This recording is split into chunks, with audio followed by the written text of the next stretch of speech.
여러분 안녕하십니까? 이게 복면을 하고 얘기하려니까는 좀 어색합니다. 오늘 제3회의 우리가 토론할 주제는 재외동포법, 복수국적 및 조례 이런 주제입니다. 우리나라가 산업화 민주화를 해서 작년 말 현재로 세계 10대 강국이 됐는데 우리가 전방이 FTA 국가입니다. 어느 나라하고든지 문호를 개방을 하고 무역을 하겠다.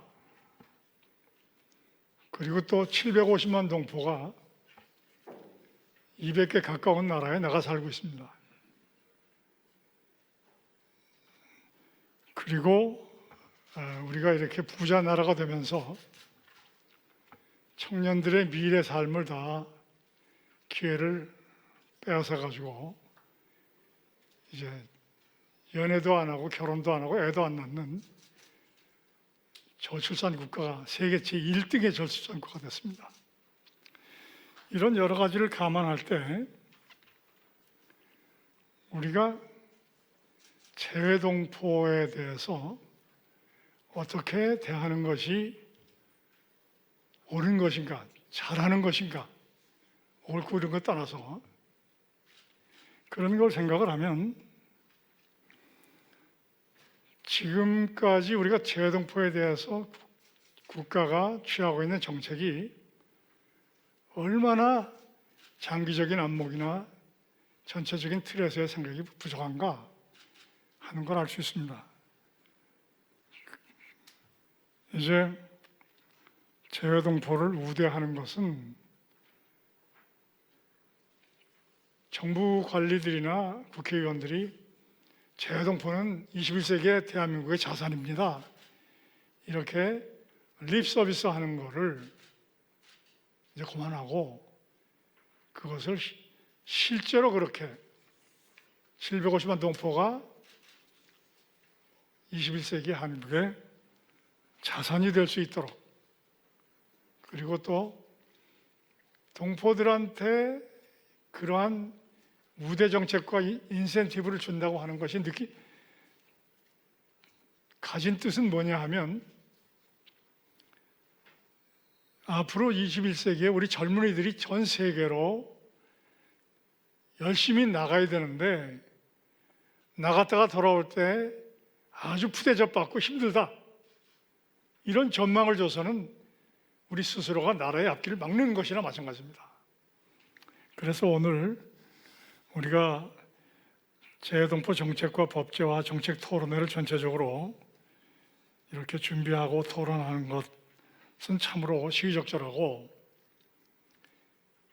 조금 늦었지만은 지금은 더 이상 이제 미루거나 해서는 안 될 그러한 시기고, 정부나 여당도 어느 정도 문제의식이 있는 이때에 주마가편으로 잘못된 현재 정책을 개선 강정하는 그런 토론을 우리가 해야 되겠다. 이번 세션에서 재외동포법과 복수국적 및 조례에 관해서 곽재석 해외 이주동포 정책개발연구원장께서 재외동포법의 문제점과 개선 방향, 권철희 한국법제연구원 연구위원께서 법 정책적 관점에서 재외동포의 일, 고찰, 복수국적을 중심으로, 또 지충남 전남대 교수께서 광역 및 기초의회의 귀환동포 조례 연구, 이런 주제로 발표를 해주시겠습니다. 발표자들은 20분씩 시간을 사용하셔서 발표를 해주시고, 토론자 세 분, 정미애 세종연구소 개건연구위원, 강성봉 동북아신문 대표, 김경희 경기도의회 의원 세 분께서는 10분 정도의 시간을 사용하셔서 토론을 해주시면 좋겠습니다. 곽재석 원장님 시작하시죠. 한국이주동포정책개발연구원의 곽재석입니다. 이제 이렇게 훌륭한 기회를 만들시기 위해서 많은 노력을 해주신 우리 동북아 평양대 임채한 이사님께 감사드립니다. 그리고 또 늘 우리 동포 문제에 대해서 관심과 애정을 기울여 주신 우리 재동포신문 우리 이사님, 이영호 이사님 또 고생 많이 하셨습니다. 아무쪼록 이번 기회를 통해서 재동포 이슈가 다시 한번 좀 조명을 받고 다음 정권, 이제 뭐 우리 대선이 얼마 남지 않았는데 다음 정권에서는 동포들이 가지고 있던 여러 수건 사항들, 과제들 이런 것들이 부디 정치권에 좀 조명이 되고 좀 반영이 되어서 법으로, 제도로 또 행정 조직으로 이렇게 해서 개선되는 그러한 계기가 되었으면 좋겠다 하는 마음을 가져봅니다. 동포 여기 참여하신 분들은 아마 다 저하고 같은 마음이라고 생각하실 겁니다. 동포라는 말 눈 감고 한번 몇 번 입에서 엎조려 보면은 눈물이 납니다. 우리 동포들이 살아온 삶의 여정, 이산의 아픔, 그 모든 것들이 아직도 여러 가지로 참 힘든 과제가 있는데 다행히 이번에 재외동포법, 재외동포기본법 뭐 이라는 것이 국회에 지금 이제 논의 과정에 있다 하니까 그 관련해서 어떤 것들을 좀 더 우리가 살펴보면 좋지 않겠나 하는 생각을 가져서 논문을 얼개설기 좀 짜봤습니다. 내용은 새로운 내용 없습니다. 또 제가 오늘 이 자료집 전체를 쭉 읽어봤습니다만은 기존에 되었던 논의들이 다 정리가 잘 돼 있는 굉장히 좋은 자료집인 것 같은데 그 중에서 아마 제가 논의는 뭐 기존에 많이 되었던 논의이기 때문에 그냥 정리하는 수준에서 발표를 하는 것이 좋겠다 이런 생각이 듭니다. 139페이지에 한번 살펴보시죠. 재동포 관련 법제도 현황인데요. 재동포 관련 법제도 관련 현황에서 우리 재동포 관련 이 모든 법들이 각 부처에 분산되어 가지고 매우 비효율적이고 비효율인 것을 넘어서 정부 부처 간에 동포 이슈를 바라보는 것이 아니라 부처 이기주의가 난무하는 그러한 현상을 만들어냈다 하는 것입니다. 예산은 막대하게 쓰고 있는데 예산도 제대로 효율적으로 운영이 안 되고 사업의 중복성이라든지 정작 해야 될 사업은 못하고 쓸데없는 부분에 여러 가지 예산이 낭비되는 그런 부분도 없지 않아 있다 하는 것 여러분들이 잘 아시리라 봅니다. 특히 법무부와 외교부 간의 치열한 좀 부처 업무에 대한 어떤 다툼 이것은 현재 지금 국회에서 진행되고 있는 재외동포 기본법 논의에서도 여실히 드러나고 있다 하는 문제입니다. 그래서 이것을 우리가 수십 년 동안 우리가 이걸 참 이 문제가 고스란히 드러났음에도 불구하고 왜 이것이 정리 안 되느냐? 이번 기회에 좀 정리가 됐으면 좋겠다 하는 것이 모두의 바람인 것으로 생각합니다. 재동포 정책 추진 체계, 재동포 정책위원회 뭐 다 아시죠? 재동포 정책위원회 여기 뭐 다 선생님들 재동포 정책위원회 다 참여 한번 해보실 줄로 알고 있습니다만은 1년에 한 번 열립니다. 형식적으로 각 부처에서 진행하고 있는 재동포 업무들 그냥 쭉 나레이션 보고하고 그다음에 인사말하고 마칩니다. 이게 과연 재동포 정책위원회가 왜 이렇게 되나? 그러니까 여러 가지로 그 규정에 법적으로 근거가 약하다. 어떤 각 부처 간의 업무나 이런 것들을 조정하고 또 예산을 또 이런 다시 예산권이라든지 이러한 권한이 재동포 정책위원회가 없다. 법적 근거가 없다. 그냥 단순한 형식적인 역할만을 수행하도록 되어 있다 하는 것이죠. 그래서 재외동포 정책위원회 지금 현재 각 부처 간에 분산되어 있는 것을 이것을 통합적으로 관리해 줘야 되는 부처가 필요하다라고 우리가 제기해둔 이게 재외동포 정책위원회인데 이것이 영 힘을 못 쓰고 있다. 그러니까 이거는 역할을 할 수 있는 조직, 재외동포 정책을 통합적으로 관리할 수 있는 조직이나 새로운 신설이라든지 아니면 기존에 있는 조직의 권한 강화가 필요하지 않느냐 하는 것이 제기되고 있습니다. 이거는 뭐 여러분들이 다 아시는 문제일 것 같고요. 142페이지에 국내 체류동포 법제도 문제점 참고합니다. 국내 체류동포 갑자기 재외동포 정책 얘기하다가 국내 체류동포를 갑자기 끄집어낸 문제는 제가 여러분 아시지만 지금 현행 재외동포법이라고 얘기하는 재외동포의 출입국과 법적 지위에 관한 법률 이 1999년도에 이 법이 만들어졌을 때 여러분들 다 알지만 뭐 위헌 소송이 붙었습니다. 이게 헌법에 그 이후에 지난 20년 동안 우리 재외동포법의 가장 큰 틀이라고 할 수 있는 재외동포의 출입국과 법적 지위에 관한 법률 문제에서 국내에 들어오는 동포 문제에 관한 어떠한 문제가 동포의 거주국 간의 법적 차별이라는 문제가 20년 이상 동안 지금 현재 해소되지 않고 있다.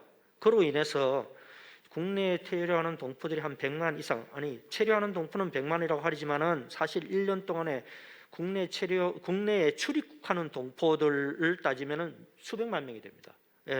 그러나 우리 750만 명의 동포 중에서 거의 수많은 동포들이 국내에 매년마다 출입을 하고 사업이라든지 여러 가지 모국 방문이라든지 여러 가지 문제로 국내에 출입을 하고 또 750만 명 중에서 약 7분의 1인 해당하는 750만 명 중에서 제외 국민을 빼고 나면은 외국 국적 동포는 한 300만 정도밖에 안 됩니다. 그러니까 3분의 1의 외국 국적 동포가 한국에 현재 거주하고 있다. 그런데 여러 가지로 국내에 체류하는 동포에 대한 문제 이것들이 현행 법적 테두리 안에서는 현재 해결되지 않고 있다라고 보여집니다. 그래서 이 문제에 대한 것들이 좀 우리가 풀어져야 되지 않겠냐 생각합니다. 그래서 143페이지에 오시면은 동포 귀환 및 거주 제한하는 관련인데요. 여러 가지 뭐 위에서 제가 블라블라 했습니다. 뭐 헌법적인 세계 인권 선언문도 덜먹였고 또 우리 국제 인권 교약도 덜먹였고 그다음에 우리 대한민국 정부가 수립될 때 남조선 과도정부 법률에 따라서 일본 호족을 취득한 혈통상의 조선인은 일본 호족에서 이탈하면 조선 국적을 소급적으로 당연히 가진다라고 했는 우리 법률도 제가 얘기를 했습니다. 그럼에도 불구하고 지금 우리 법무부에서 지금 운영하고 있는 외국 국적 동포의 국적 회복 등에 관한 업무 처리 지침, 국적 지침에 이를 보면은 여러 가지 우리 동포에 대한 완전한 귀환권을 부여해주지 않고 있다, 제한하고 있다, 뭐 이런 문제가 지적되고 있습니다. 제가 일전에 재외동포 재단에서도 회의할 때 잠깐 얘기했습니다만은 국내 한국에 들어오는 동포들이 한국에 요즘 우리 중국 동포들이나 일반 동포들이 한국에 들어오면은 저희 다 일반 귀화 형태로 지금 한국에 귀화를 하고 있는데 결혼 이민자 같은 경우에는 법무부에서 요즘 영주권 전취주의라는 것을 얘기하고 있습니다. 그래서 예전에는 법무부의 국적 귀화 그걸 보면은 동포와 결혼 이민자들 간의 국적 취득에 차별을 두고 있다. 그러니까 대한민국이라는 나라는 자기 민족, 자기 동포들이 국적을 해외로 강제로 이주했다가 대한민국이 들어와서 대한민국 국적을 내가 다시 따려 그러면은 거기에 허들을 딱 둬가지고 소득 요건이 1년에 3만 불 이상, 한 달에 300만 원 이상을 버는 사람들만 국적을 취득하도록 해놨다. 대한민국. 그러나 그에 반해서 그러나 이것도 막바로 국적을 취득 못하고 영주권을 정치주의라 그래서 영주권을 취득하고 난 다음에 2년이 경과해야지만 국적 취득하도록 이렇게 만들어놨습니다. 그러나 결혼 이민자, 대한민국 결혼 이민자들한테는 막바로 2년 있으면은 영주권 전치주의 필요 없이 국적 취하도록 간이 귀화를 허용해놨다. 그리고 여기에는 대한민국 우리 동포들에게 제외 동포들에게 적용했던 소득 요건이 크게 적용이 되지 않습니다. 그냥 우리 기본 소득 정도만 벌면은 국적 취득하도록 해놨다. 자기 민족한테는 이렇게 모국으로 돌아오는 귀환권을 제한하고 그렇지 않은 결혼 이민자들한테는 이렇게 해놨다. 이건 완전히 어떤 면에서는 귀환권의 right of return, 모국으로 돌아오는 귀환권에 대한 차별이다. 이렇게 볼 수 있습니다. 동포 모국 및 출입국 관련 법 제도 현황인데요. 지금 한국에 체류하는 동포들이 우리 동포들이 고려인들, 중국 조선족들 체류는 한 6, 70만 명 정도 됩니다. 잘 아시다시피 이들의 대다수가 한국에서 외국인 근로자의 신분으로 살고 있다 하는 문제죠. 여러 가지 요즘 특히 코로나19 때문에 먹고 사는 문제에 굉장한 생존의 어려움을 겪고 있습니다. 가차리 예를 든다면은 외국인 근로자 신분으로 체류하고 있기 때문에 3년 혹은 4년 10개월 체류하는 경우에는 다시 거주국으로 돌아갔다가 한국에 들어와야 되는 상황에 만들어 돼 있습니다. 법에. 동포들이 지금 수십만 명 되는 동포들이 코로나19 때문에 거주국으로 가는 비행기편이나 이것이 제한이 돼서 못 돌아가고 있습니다. 그러면 한국에 있는 동포들이 먹고 살아야 될 텐데 먹고 살지 못하도록 취업 못하도록 취업 제한을 걸어놨습니다. 외국인 근로자니까. 그래서 동포들이 지금 현재 여기서 일을 하면 먹고 살기 위해서 어떻게 하다가 일을 하면은 법무부에서 잡아다가 불법 취업으로 잡아다가 강제 퇴거시키고 있습니다. 말이 안 되는 짓거리를 하고 있다. 빨리 이 문제는 재동포 기본법을 통해서 이 문제는 풀어야 된다 하는 것이죠. 동포 차세대에 대한 교육 관련 법제도 문제 간단하게 말씀드리겠습니다. 한국에 들어와 있는 우리 이주 배경 청소년이라고 얘기합니다. 이주 배경 청소년. 거기에 우리 동포 청소년들도 들어가 있습니다. 이 사람들이 한국에 들어와서 얘네들이 한국에 들어와서 학교에 들어와서 취학을 해야 되는데요. 다문화 관련된 청소년들은 학교 취약하는 여러 가지 제도적인 것들을 굉장히 잘 마련해 놨습니다. 그래서 학교에 취약하고 하는데 어려움이 없도록 해놓은 반면에 우리 동포 청소년들은 학교 취약하는데 여러 가지 어려움이 있다. 그래서 한국에 들어와 있는 우리 이주 배경 청소년 중에 중국 동포 청소년 고려인 자녀들이 학교 밖에 있는 청소년들이 학교 안에 있는 청소년보다 2배, 3배 이상 많다. 학교에 가지 못하고 학교에 적응하지 못하고 얘네들이 한국에서 제도권 내 교육에서 편입되지 못함으로 말미암아 여러 가지 앞으로 우리 대한민국 사회에 큰 문제가 될 수 있는 소지가 크다 이렇게 보입니다. 그래서 이 동포들의 차세대에 대한 교육권 문제, 이 문제를 우리가 좀 풀어줘야 되지 않겠나 생각합니다. 국내 체류 동포 사회 통합 지원 관련 법제도 문제입니다. 146페이지 잠깐 보시죠. 146페이지 잠깐 보시면요. 대한민국이라는 나라에서 우리가 아까 전에 우리 이영모 이사님 세계 10대 경제권이나 이걸 자랑하는 대한민국이 아직 동포에 대해서는 여러 가지 인식이 낮다는 문제 지적해 주셨는데요. 이 136페이지의 표에 보면 그대로 여실히 드러납니다. 다문화 가족 지원센터 전국에 217개소, 200개소가 여성가족부에 존재하고 있습니다. 일반 외국 인력들 고용하는 관리하는 데가 노동부의 외국 인력 지원센터 39개소, 법무부의 사회통합 일반 외국인들 사회통합 프로그램 관리하는 데가 300개소, 지자체별로 지원센터가 58개소, 레인보우 교육부의 여성가족부의 교육청 산하의 레인보우 센터, 출입국 관리 사무소에 43개, 고용센터의 고용부의 고용센터가 95개소 존재하고 있는데요. 정작 한국에 들어와 있는 100만 동포들을 지원하는 센터는 nothing, 하나도 없다. 예. 진짜 문제입니다. 뭔 이런 예산을 쓰고 있으면 여러분들 한번 외국인들 인력도 하고 있는 고용센터에 한번 놀러 한번 가보시고 한 구경 한번 가보십시오. 하루 종일 텅텅 비어 있고 외국인들 찾아오는 데가 없습니다. 그냥 말로 손 놓고 그냥 놀고 있습니다. 그러나 동포들이 가서 여기서 아우성을 치면서 동포들이 어떠한 도움을 받고자 하는데 정부에서 동포 체류 지원해 주는 데가 한 군데 없다는 얘기죠. 법무부에서 중국 동포 체류 지원센터 7개소 만들어서 하는데요. 예산 지원 하나도 없습니다. 그냥 형식적으로 만들어 놓은 겁니다. 그래서 문제가 있다 생각입니다. 입법 개선 문제, 동포 사회의 다양성에 대한 차별화된 정책 수립 문제. 그래서 여러 가지 아까 오늘 제가 이 자료를 봤습니다만은 공포들의 우리 투표 문제 이 문제도 제대로 현재 관리되지 않고 있다. 10년 전 우리 도입됐을 때부터 우편 투입 투표라든지 모바일이 지금 얼마나 지금 발달되어 있는데 이것이 그렇게 어렵지도 않을 텐데 이러한 문제들을 문제 우표 모바일로 인한 전자 투표라든지 이런 문제 또 교육 차세대에 대한 교육 문제라든지 국내에 들어와 있는 우리 동포들의 거소 신고 문제라든지 여러 가지 문제점들이 존재하고 있습니다. 아직도 우리 동포들이 한국에 들어와서 외국인으로서 취급을 받고 있다.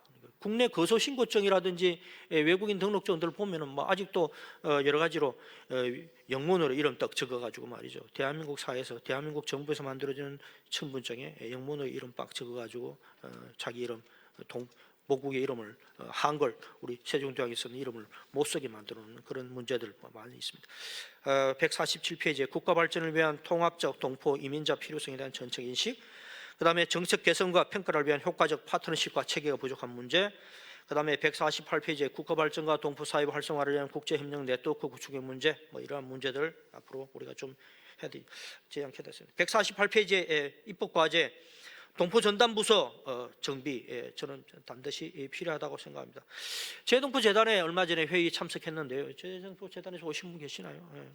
우리 임채환 이사님, 재동포청, 재동포 어떤 관련된 처가 됐든 어떤 전담부서 필요하다 이렇게 얘기하니까 외교부에 계셨던 우리 분이 절대 필요 없다. 그 일은 하지도 마라.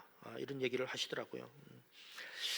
그러면 현재 지금 재동포 기본법 지금 되어 있는 데에서 어떤 식으로 이 문제를 풀 것인지는 저는 좀 아득하다 이런 생각이 듭니다. 그래서 동포들이 100만 명이 있고 그 다음에 해외 동포들이 750만 명이 거주하고 있는데 이것을 외교부에서 그냥 하나의 과에서 해결해야 될 문제인가 라는 것에 대해서는 누구도 이거는 문제를 제기하지 않을 수 없다 생각이 됩니다. 귀한 동포의 권익 체류 문제, 동포들이 모국으로 돌아오는 데서 와서 여러 가지로 차별받는 문제, 이 문제 해결돼야 될 것 같습니다.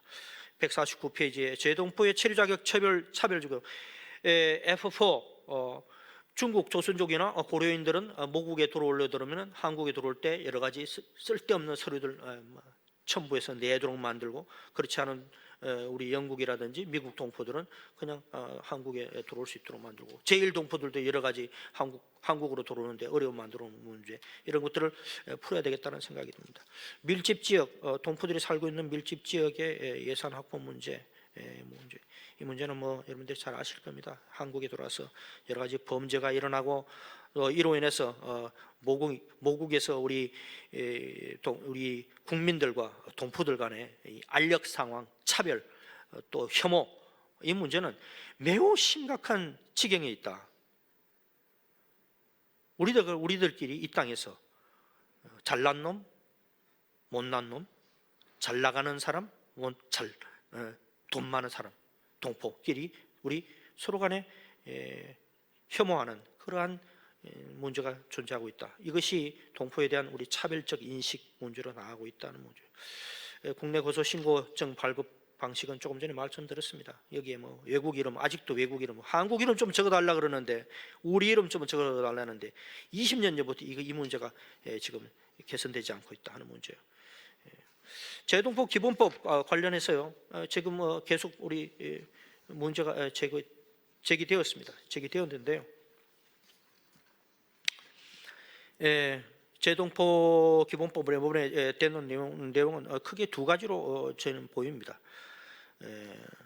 재동포 정책위원회를 조금 강화를 좀 해서 실질적으로 예산을 통합하고 관리할 수 있는 부처를 권한을 주겠다 하는 거고, 그 다음에 안민석 의원 법안에 보면은 안민석 의원 전해철 의원 법안과 안민석 법안 이렇게 두 개가 있는데요. 두 당 내용이 대동소이합니다만은 안민석 의원 법안에는 국내 체류 동포를 포함해서 재동포 업무가 이제 늘어나기 때문에 이 문제를 재동포 재단에서 이것을 관리하겠다 하는 것이 두 가지로 크게 나오는 것 같습니다. 뭐 어떤 형태로 간에 재동포 기본법이 통과됐으면 좋겠는데요. 재동포 기본법, 소위 명색이 말하는 기본법이란 것이 만들어진다라고 할 때, 그렇다면은 이제부터 우리가 지난 20년 동안 논의해 왔던 재외동포의 여러 가지 문제점, 앞에서 제가 말씀했던 이 문제점은 이번 기회에 털고 가자는 얘기입니다. 그렇다면은 국내에 들어와 있는 동포들의 차별 문제에 이 문제는 반드시 풀어야 된다. 그래서 다행히 전해철 의원법과 안민석 의원법안에 국내 체류 동포에 대한 권익 신장 문제가 지금 들어가 있더라고요. 그래서 오케이, 좋습니다. 통과되기를 원합니다. 그런데 법무부에서 이 문제를 자기네들이 국내 체류 동포들을 관리하기 때문에 이 법안은 자기네들이 제한 외국인 처우 기본법, 그 다음에 재동포 기본법, 재동포의 출입국과 법적 지위에 관한 법률, 이 법으로 충분히 국내에 들어와 있는 동포들에 대한 권익 문제 같은 것들은 커버할 수 있기 때문에 이것은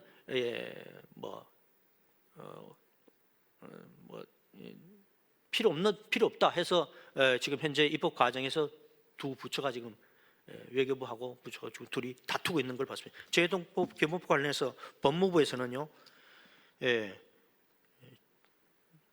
그렇게 해서 반대하면 안 됩니다. 이 정신 차려야 됩니다. 자기네들이 20년 동안 이 재동포의 차별 문제를 풀지 못하고 있는 상태에서 이 문제를 풀기 위해서 재동포 기본법을 지금 현재 제안되는데, 자기네들이 이것을 제한 외국인 처우 기본법으로 할 수 있다라고 지난 20년 동안 왜 손 놓고 있었느냐 하는 문제가 있죠. 그래서 국내에 들어와 있는 재동포의 권익 신장 문제, 보호 문제, 이 문제는 재동포 기본법 제정에 있어서 법무부에서 밥그릇 싸움을 해서는 안 될 문제다라고 생각합니다. 그래서 이 문제는 이번에 해결돼야 된다. 그렇다면은 재동포 기본법을 통해서 국내에 들어와 있는 동포들이 이번에 이 법이 제정이 된다라고 할 때는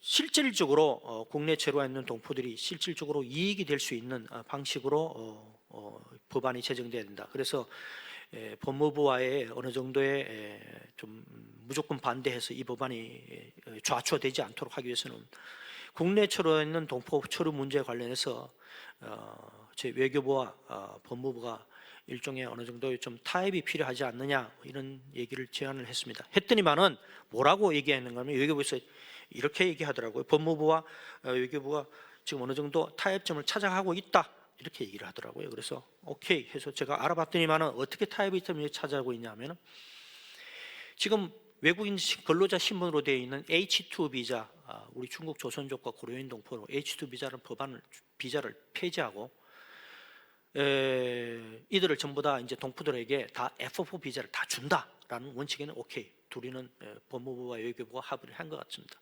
그런데 F4 비자를 F41, F42 이렇게 해서 그 안에 한국에 들어와서 단순 노무를 하는 비자는 F41, 그 다음에 이 기존에 원래 F4였던 비자를 F42 이렇게 가지고 처리하겠다는 것인데, 이러한 방식은 문제를 제대로 해결하는 방식이 아니다, 이런 생각이 듭니다. 그래서 이거는 좀 해결해야 될 것 같다는 생각이고, 그 다음에 이런 식으로 어정쩡하게 문제가 해결되지 않고 재동포 기본법이 만들어진다 그러면은 과연 재동포 정책위원회가 권한이 강화된 재동포 정책위원회가 앞으로 제대로 통합적인 역할을 하면서 재동포 정책을 잘 이끌어 나갈 수 있을 것인가 하는 문제에 대해서는 저는 의구심이 듭니다. 그래서 재외동포 정책위원회 권한을 강화한다는 것은 그건 위원회일 뿐이다. 위원회라는 것은 그야말로 커미티는 상설 조직기구가 아니다. 그것은 정부 조직으로서 볼 수가 없다. 저는 이렇게 봅니다. 그래서 재외동포 정책을 제대로 앞으로 이것을 끌어나가기 위해서는 재외동포 기본법안에 의해서 재외동포 정책위원회의 권한을 강화하는 것이 아니라 재외동포 업무를 전담할 수 있는 부서의 신설이 필요하지 않느냐 하는 것이 저의 생각입니다. 이제 이것으로서 마치겠습니다. 감사합니다.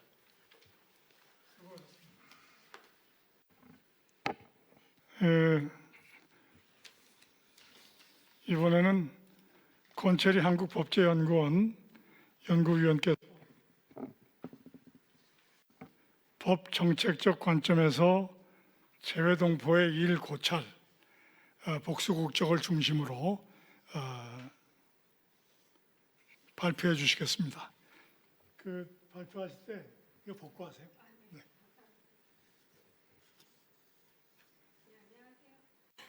네, 안녕하세요. 방금 전에 소개받은 법제연구원 권채리입니다. 오늘 이렇게 재외동포 관련한 여러 전문가님들 모신 자리에서 발표할 기회를 갖게 되어서 매우 감사하게 생각을 합니다. 오늘 제가 말씀드릴 내용은 이제 좀 전에 이제 소개해 주신 것처럼 이제 결국 이제 재외동포의 이제 복수 국적을 이제 어디까지 이제 새길 것인가에 대한 이제 저의 그냥 이제 좀 짧은 소견을 이제 말씀드리고자 합니다.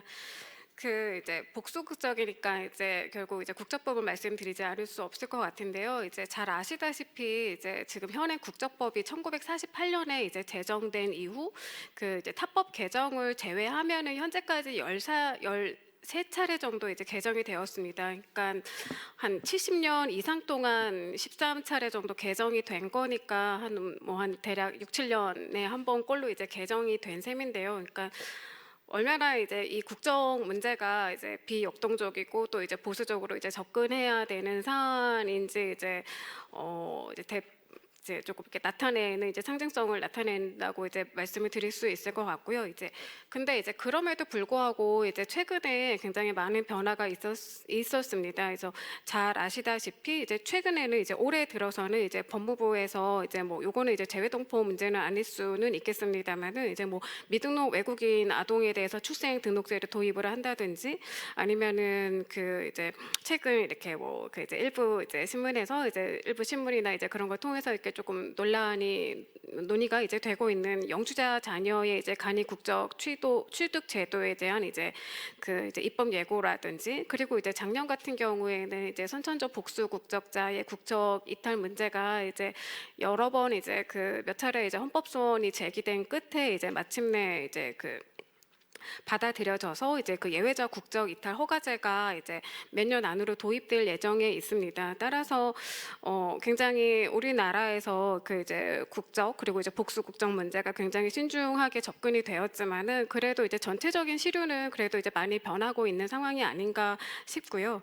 이제 또 굉장히 더 잘 아시겠지만은 이제 재외동포 관련한 이제 그동안 이제 주요 현안이라고 할까요? 그러니까 그런 주요 현안으로 이제 재외 국민의 참정권이라든지 아니면 이제 복수 국적 대상자는 이제 영주 귀국 고령 동포의 연령 하향 문제라든지 아니면은 F4하고 H2 그러니까 방문 취업제 방문 취업 이제 체류 자격으로 이제 머물고 있는 이제 F4하고 이제 H2의 일원화 문제라든지 그리고 이제 좀 전에 말씀드렸던 이제 복수 국적자의 이제 국적 이탈 문제라든지 아니면은 사할린 동포의 지원 문제라든지 이제 여러 이제 문제들이 있었습니다. 그리고 이제 좀 전에 말씀해주신 이제 재외동포 기본법이 약 한 2005년도부터 이제 추진이 되고 있는데요.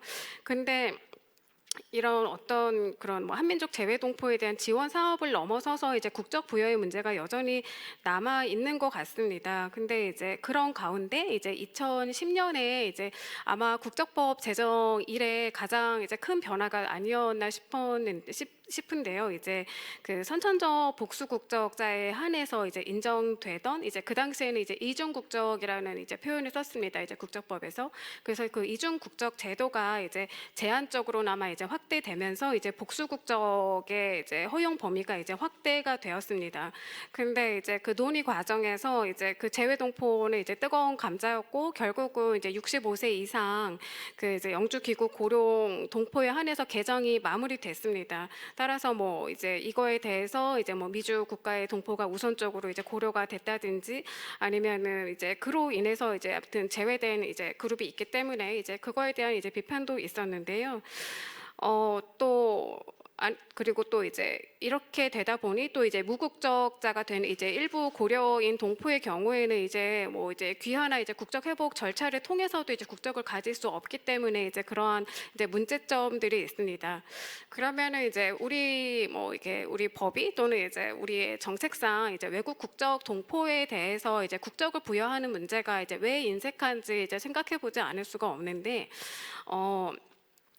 이거에 관해서 이제 두 가지를 언급해 볼 수 있을 것 같아요. 그러니까 한 가지는 이제 좀 전에 말씀드린 이제 1948년에 제정된 이제 국제법의 원칙이고, 그리고 이제 또 하나는 이제 99년대 제정된 그 이제 법무부 소관의 이제 재외동포법인데요. 이제 우리나라 이제 국적법이 이제 크게 두 가지 원칙이 있는데, 하나는 이제 그 속인주의 또는 이제 혈통주의라고 불리는 이제 그 속인주의고, 그리고 또 하나는 이제 단일 국적주의입니다. 따라서 그러니까 결국 이제 외국 국적 동포는 이제 아무튼 국적상 외국인이기 때문에 이제 외국인한테 이제 이중 국적 또는 이제 복수 국적을 이제 전면적으로 이제 허용하는 거는 우리 국적법의 이제 단일 국적 원칙이랑 이렇게 배치되는 거였기 때문에 맞지 않는 거였고, 이제 그렇기 때문에 이제 대외 동포법의 제정을 통해서 이제 그 일부 재외동포에게 이제 출입국이라든지 아니면 체류라든지 아니면은 뭐 부동산 취득 등 이런 그런 이제 경제 활동에 있어서 이렇게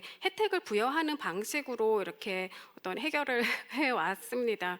그래서 이제 우리의 재외동포 정책이 그러니까 이제 이런 국적법 측면에서 보면은 이제 제한적 복수 국적 허용하고 이제 체류 자격상 혜택으로 요약을 할 수 있을 것 같은데요. 이제 문제는 이 이제 48년에 이제 국적법 제정 당시에 이제 그 당시에는 이제 북의 혈통주의였는데, 이제 북의 혈통주의에 따른 출생주의에 대해서 이제 규정하고 있을 뿐, 이제 48년 이전에 그 대한민국으로 간주되는 사람이 누구인지에 대해서 이제 명확하지 않았다는 것입니다. 근데 요거에 대해서는 이제 각주 이제 5번하고 6번에 있는 것처럼 이제 학계 이제 해석이 다를 수 있는데요. 그러니까 국적에 관한 임시 조례의 법원성을 인정하느냐 아니면 그렇지 않느냐에 따라서 이제 해석이 달라지는데, 그러니까 이 부분을 이제 말씀드리는 이유는 이제 이 부분이 그러니까 48년 당시에 이제 국민에 관한 이런 적용 부분이 명확해야 이제 결국은 이제 재외동포법상 이제 재외동포의 범주가 이제 명확하기 때문입니다. 그래서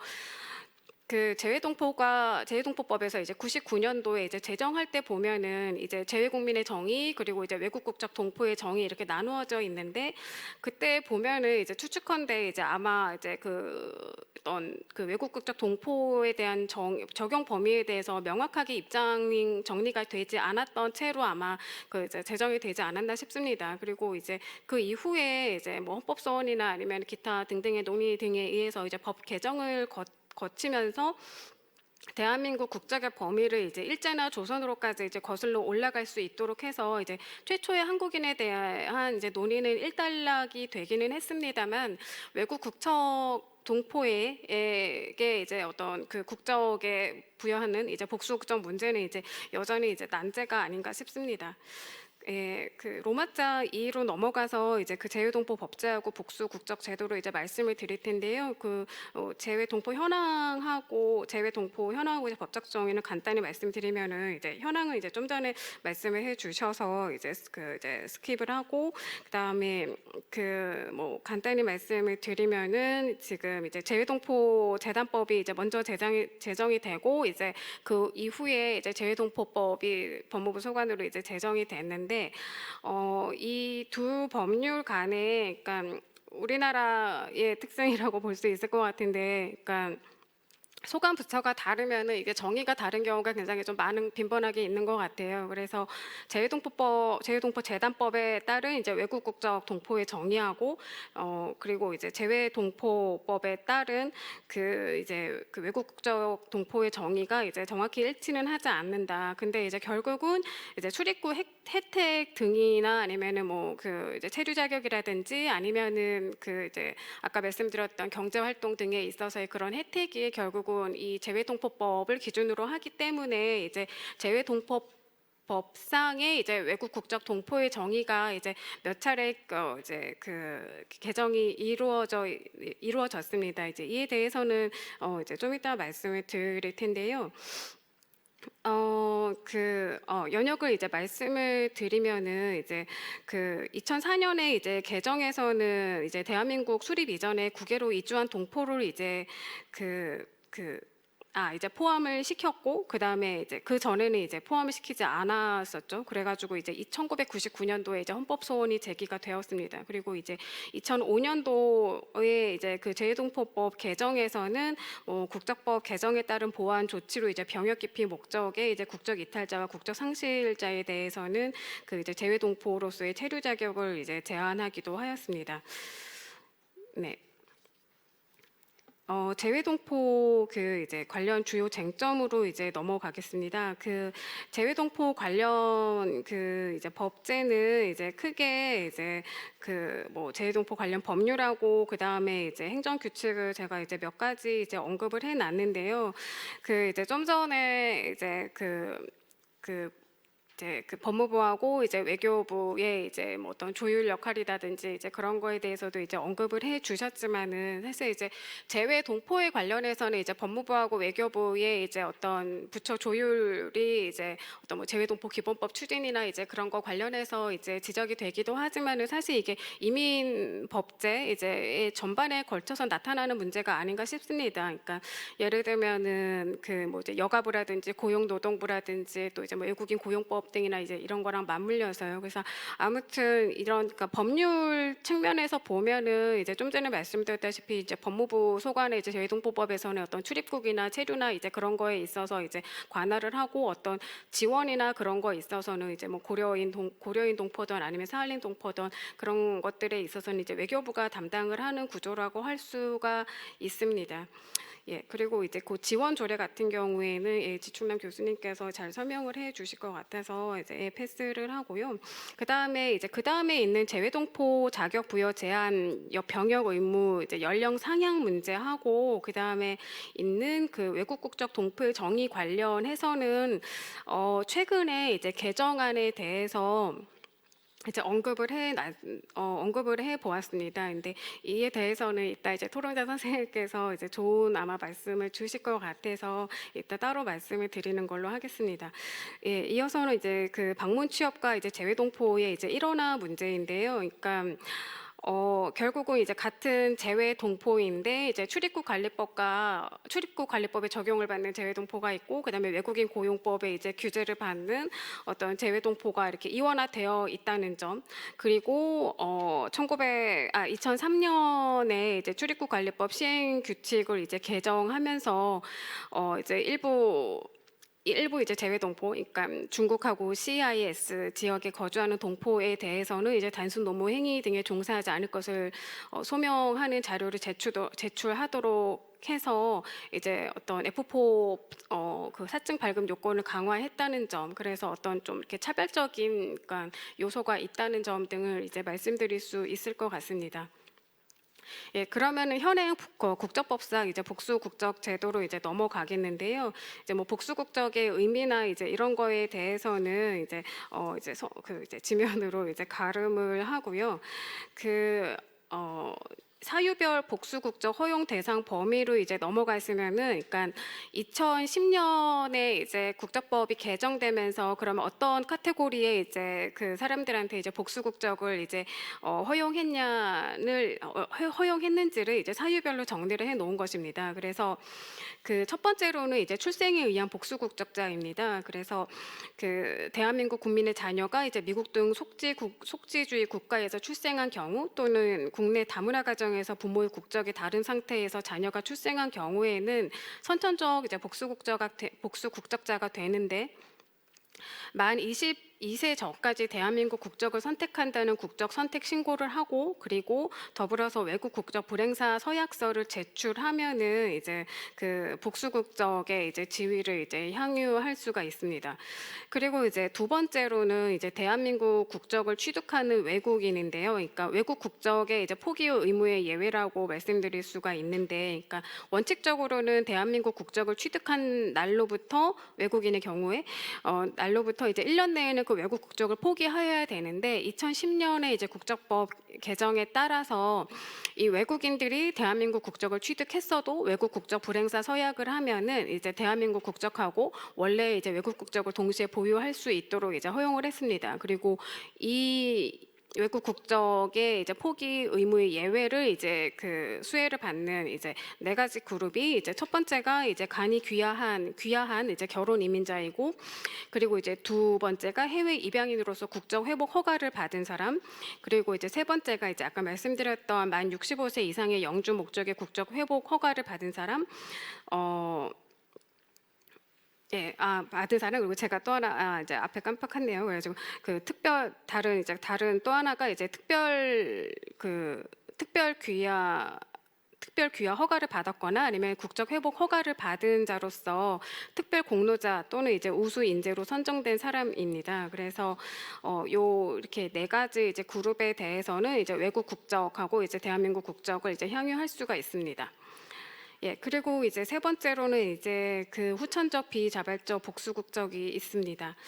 그런데 이제 그 외국 국적의 이제 불행사 서약을 말씀드렸는데 이제 결국은 그러면 이제 복수 국적을 허용을 이제 확대한다는 거는 결국은 이제 외국 국적 불행사 서약을 확대한다는 이제 의미로 이제 해석을 할 수 있을 것 같습니다. 그래서 여기 이제 표를 보시면은 이제 유형별로 이제 나눠놨는데 결국은 이 재외동포, 그러니까 인도적 사유가 있는 재외동포에 대해서는 이제 영주기구 고령동포에 대해서는 이제 허용이 되지만은 이제 귀화 허가한 경우에는 이제 허용이 되지 않는다는 것을 이제 알 수가 있고요.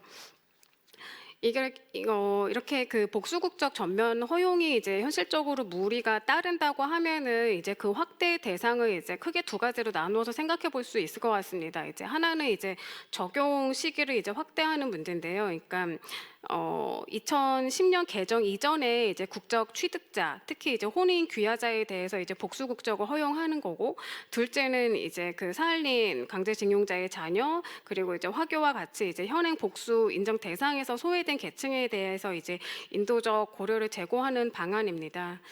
예, 그래서 이제 그 로마 3에서 이제 재외동포의 복수 국적에 대한 이제 법 정책적 쟁점을 이제 살펴보겠는데요. 그러면은 이제 이제 복수 국적을 이제 확대하는 거에 대한 이제 가능성의 검토입니다. 그래서 이제 아까 말씀드렸다시피 이제 현행 이제 그 인정받고 있는 영주 귀국 동포 외에 사할린 동포라든지 아니면 화교라든지 이제 복수 국적 인정에서 배제된 집단이 존재하는데 이게 어떤 그 사회 통합적 관점에서는 이제 적극적으로 이 복수 국적 제도가 그 이제 복수 국적 제도에 이제 사회 통합적 관점이 적극적으로 반영되었다고 보기에는 이제 어려운 것이 사실이기 때문에 어떤 그런 뭐 이렇게 국가 경쟁력 강화를 위해서는 어떤 뭐 이렇게 뭐 특별 공로 대상이라든지 아니면 우수 인재한테 이제 복수 국적을 허용하는 것도 이제 물론 중요하지만은 이제 어떤 뭐 다문화 가족이라든지 화교 등과 같이 그런 이제 그런 그룹에게도 이제 복수 국적을 조금 고려하는 것도 이제 고려해 볼 필요가 있다는 것입니다. 그래서 그러면 이제 복수 국적을 확대하는 방법을 또 다시 이게 두 가지로 살펴볼 수 있을 것 같은데요. 이제 좀 전에 말씀드렸던 어떤 뭐 사할린 동포라든지 화교와 같이 아니면은 뭐 65세 이상에서 뭐 그 65세 이상의 그 이제 연령을 55세로 낮춘다든지 예를 들면은 이제 그렇게 정말 그 적용 대상을 확대하는 방식이 있을 것 같고 이제 또 하나의 방식은 이제 국적 상실 제도가 이제 현재 이제 국적법에 이제 규정되어 있는데 그 국적 상실 제도를 이제 완화하는 것입니다. 그래서 이 국적 상실 완화 관련해서 이제 언급할 수 있는 게 그 이제 미성년자인 외국인이 이제 그러니까 한국인 부모를 갖고 있는 이제 그 미성년자 외국인이 이제 외국에서 살면서 해당 이제 외국 국적 제도에 의해서, 그러니까 자발적이 아니라 비자발적으로 그 해당 외국의 그 이제 국적법의 국적 제도에 의해서 외국 국적을 취득한 경우에는 어떤 이제 아까 말씀드렸던 이제 외국 국적의 불행사 서약을 통해서 복수 국적자의 지위를 이제 부여할 수 있지 않을까 하는 것입니다. 근데 사실 이와 관련해서는 작년에 이제 국적법 일부 개정 법률안이 예고되었는데 이제 법제화에는 이제 이르지 못했습니다. 그래서 요 정도는 이제 그 이제 복수국적 확대의 한 방안으로서 검토해 볼 수 있지 않을까 싶은 거고요. 그리고 이제 그 두 번째는 이제 그 영주기구 고령 동포의 연령 하향입니다. 사실 이 이제 그 2010년에 국적법 개정 이후에 이제 제외동포 사회에서 요 연령 하향에 대한 이제 요청이 지속적으로 제기됐고, 그 다음에 이제 그 연구 용역이 또 이제 수행된 바가 있습니다. 그래서 요 관련해서는 사실 개정안도 이제 많이 여러 차례 이제 발의가 돼서 뭐 그 복수국적자의 최소 연령을 이제 현행보다 한 뭐 10년, 20년 이렇게 낮추어서 만 55세라든지 만 45세라든지 그렇게 하향 조정하는 이제 그 입법안이 발의된 바 있는데, 사실 저는 이 문제에 대해서 어떻게 말씀을 드려야 될지 조금 조심스럽기도 한데요. 그러니까 이게 뭐 그 일단은 이제 법제사법위원회 검토 보고서에서는, 그러니까 이를 위해서는 이제 왜 확대해야 되는지, 확대하시는 것이 이제 적절한지에 대한 사회적 공감대가 우선적으로 형성되어야 된다. 그리고 아무래도 이게 그 뭐 형평성 차원도 물론 이제 있지만은 이제 가장 중요한 거는 이제 복수 국적자 증가로 이어지는 어떤 이제 사회복지 비용 이제 문제 때문에 아마 이거에 대해서는 조금 이제 그 어떤 이런 거를 또 법제화하는 데 있어서 아직까지는 좀 이렇게 소극적일 수밖에 없지 않나 하는 점을 이렇게 좀 말씀을 드리겠습니다. 예, 그리고 이제 세 번째로 이제 고려하는 것은 이제 사할린 동포입니다. 근데 요 사할린 동포에 대해서는 사실 이제 외교부에서 귀국이나 아니면 초청 사업을 이제 진행하여 왔고, 그리고 이제 제 17대 국회 이래 이제 요 관련한 이제 법안이 특별법이 몇 차례 이제 발의되다가 이제 작년에 이제 마침내 이제 통과돼서 이제 올 1월부터 시행 중에 있는데요. 이제 이거에 대해서는 뭐 이제 그 일부 사할린 동포의 국적이 CIS도 있어서 복수 국적 추진이 이제 부적절할 수도 있다는 의견이 있을 수도 있지만은, 이제 그 일제 강점기의 강제 이주로 인해서 외국 국적을 이제 비자진하여 이제 그러니까 자발적인 의사 없이 취득하게 된 경우에는 어떤 이러한 역사적 배경 등을 좀 감안해서 사할린 동포 1세의 직계 비속의 하나를 이제 복수 국적을 부여하는 것을 이제 고려해 볼 수 있지 않을까 이제 합니다. 예, 그리고 이제 마지막으로 이제 또 이제 복수 국적을 이제 확대하는 이제 관점에서 또 이제 언급할 수 있는 게 이제 화교인데요.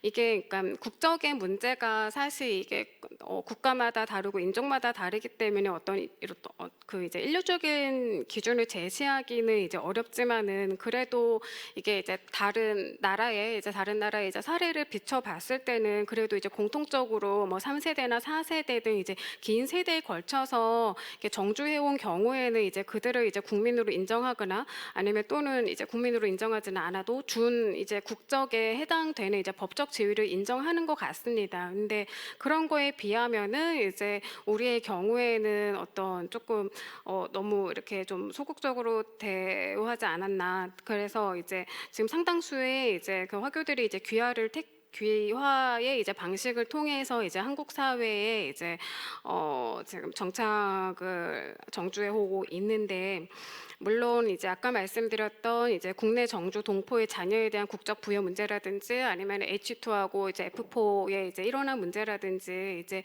그런 문제들이 더 시급할 수도 있을 것 같습니다만, 요 복수 국적 관련해서는 이제 그 이제 중화민국 국적의, 그러니까 대만 국적의 사람들한테는 이제 그 어떤 불행사 서약을 이제 또 이제 기대하는 것이 또 뭐 이렇게 무리일 수 있다는 또 이제 또 의견도 이제 있을 수 있을 것 같습니다. 근데 그래도 이제 부모와 본인이 이제 모두 대한민국에서 출생한 영주 외국인의 경우에는 이제 복수 국적의 가능성을 열어두는 것이 이제 필요하지 않을까 싶고요. 이제 예, 그리고 마지막으로 이제 정리를 하면은 이게 그러니까 국적하고 이 재외동포의 이제 문제가 요거에 대해서 또 이거를 이제 꼭 재외동포를 이제 국적을 이제 부여하는 방식으로 바라봐야 되는지에 대해서도 또 이렇게 비판적인 시간이 있기는 합니다. 또는 아니면은 이게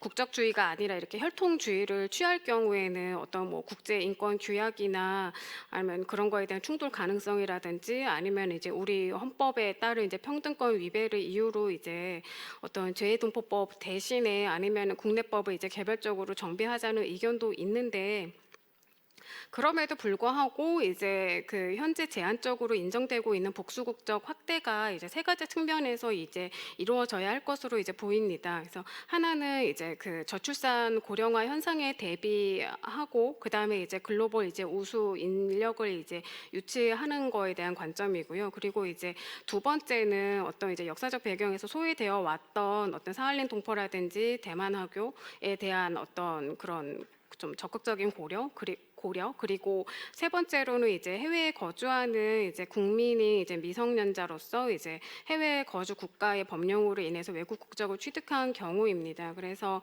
어떤 그 이제 저출산 인구 감소 문제가 심화되면서 재외동포 역할이라든지 아니면은 그런 어떤 사회 통합에 있어서에도 재외동포 역할이 굉장히 클 것이라고 어떤 중요성이 좀 나날이 높아질 수밖에 없는 상황이기 때문에 어떤 국적 부여는 이제 가장 까다롭고 가장 마지막 단계이기는 하지만은 현실적으로 발생하는 복수 국적에 대해서는 조금 더 이렇게 지금보다는 조금 더 포용적으로 길을 열어둬야 되지 않을까라는 이제 생각을 가지고 있습니다. 예, 이상으로 부족한 발표 마치겠습니다. 감사합니다. 좋습니다.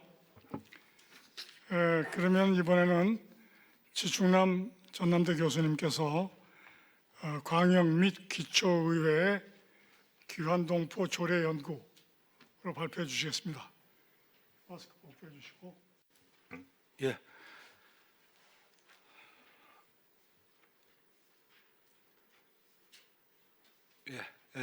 제가 오늘 발표할 주제는 그 지방의회의 귀환 동포 조례 연구입니다. 그래서 이제 주로 지방의회가 이 고려인과 그리고 이 사할린 한인들을 중심으로 지방의회가 이 조례를 제정해서 이들의 어떤 그 생활 안정과 정착에 도움을 주고 있습니다.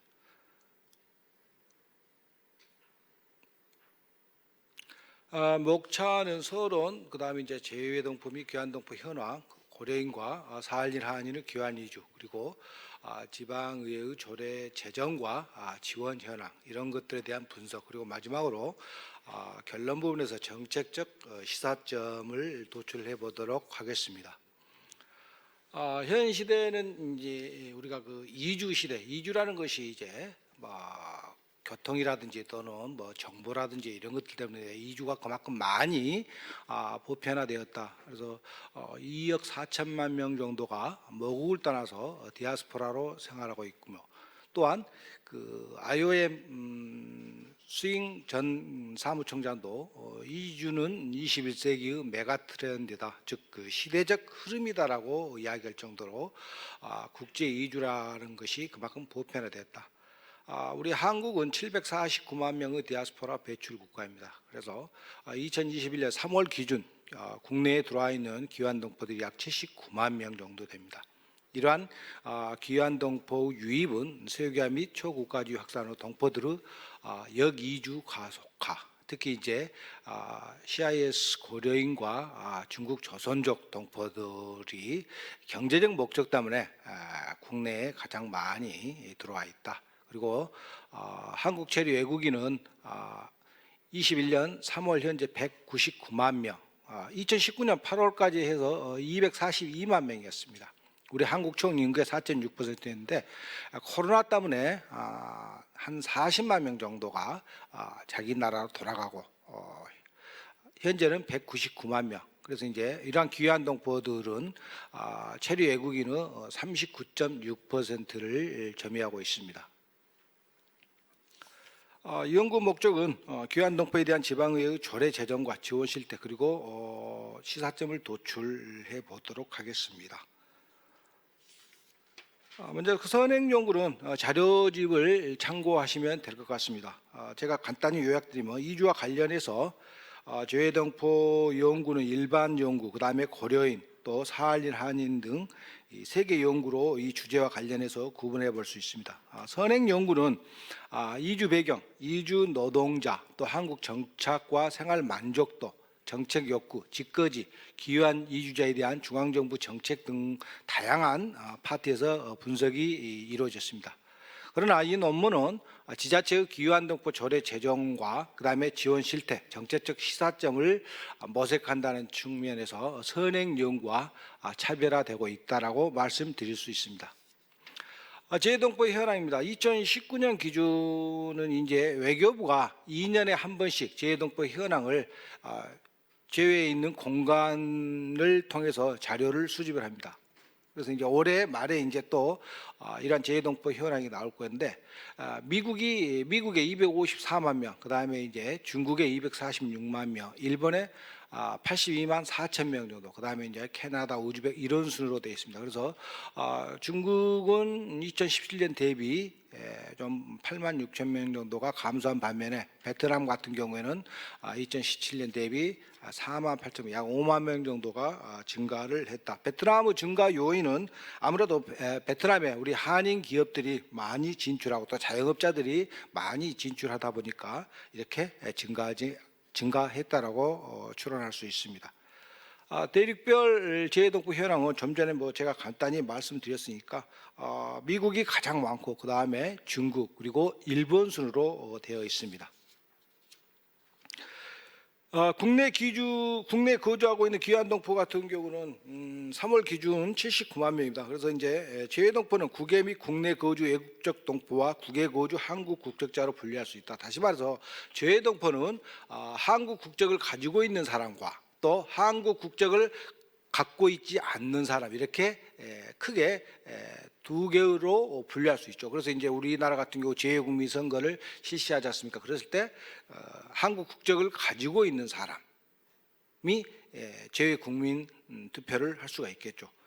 그리고 국내 거주 귀환동포 즉 애국 국적을 보유하고 있는 사람들, 이러한 사람들은 국내 법규에 의해서 애국인 처우 기본법 대상으로 지정이 되어 있습니다. 따라서 재외동포라고 하더라도 애국 국적을 가지고 있는 동포의 경우에 한국 방문이라든지 또는 취업 이런 쪽에서 우대 정책을 받고 있습니다. 국적별 애국 국적 동포 체류 현황을 보면 중국 동포가 가장 많습니다. 81.9%, 그리고 미국, 우즈베키스탄 이런 순으로 되어 있는데 조선족과 고려인의 경우에는 이 영주 귀국자와 일시적 귀국자가 혼재되어 있습니다. 반면에 사할린 한인의 경우에는 영주 귀국자입니다. 그리고 미국과 캐나다, 호주 동포들은 주로 시민권자 또는 최소한 영주권자들이며 국내 일시 체류하는 귀환 이주자들이 많다라고 말씀드릴 수 있습니다. 그래서 이제 국적별 애국 국적 동포 체류 현황입니다. 보시면은 중국, 그 다음에 미국, 그리고 우즈베키스탄, 러시아 이런 순으로 국내외 우리 귀환 동포들이 체류하고 있습니다. 애국적 동포 국내 체류 자격은 재외동포 자격 즉 F4 비자를 가지고 있는 분들이 이제 52.8%, 그리고 이제 H2 비자 방문 취업 비자가 25.8%, 그리고 영주가 11.4%, 방문 동거가 4.2% 정도로 나타났습니다. 그리고 2019년 기준 87만 4,300명의 애국적 동포 거소 신고 현황을 보면은 주소지에 주민등록을 한 동포들이 44만 명 정도, 그리고 나머지 43만 명은 미신고자로 나타났습니다. 특히 거소신고 귀환 동포 중 72.2%, 즉 31만 8천 명 정도가 주로 서울과 경기도에 거주하고 있습니다. 그럼 왜 서울과 경기도에 거주하고 있는가?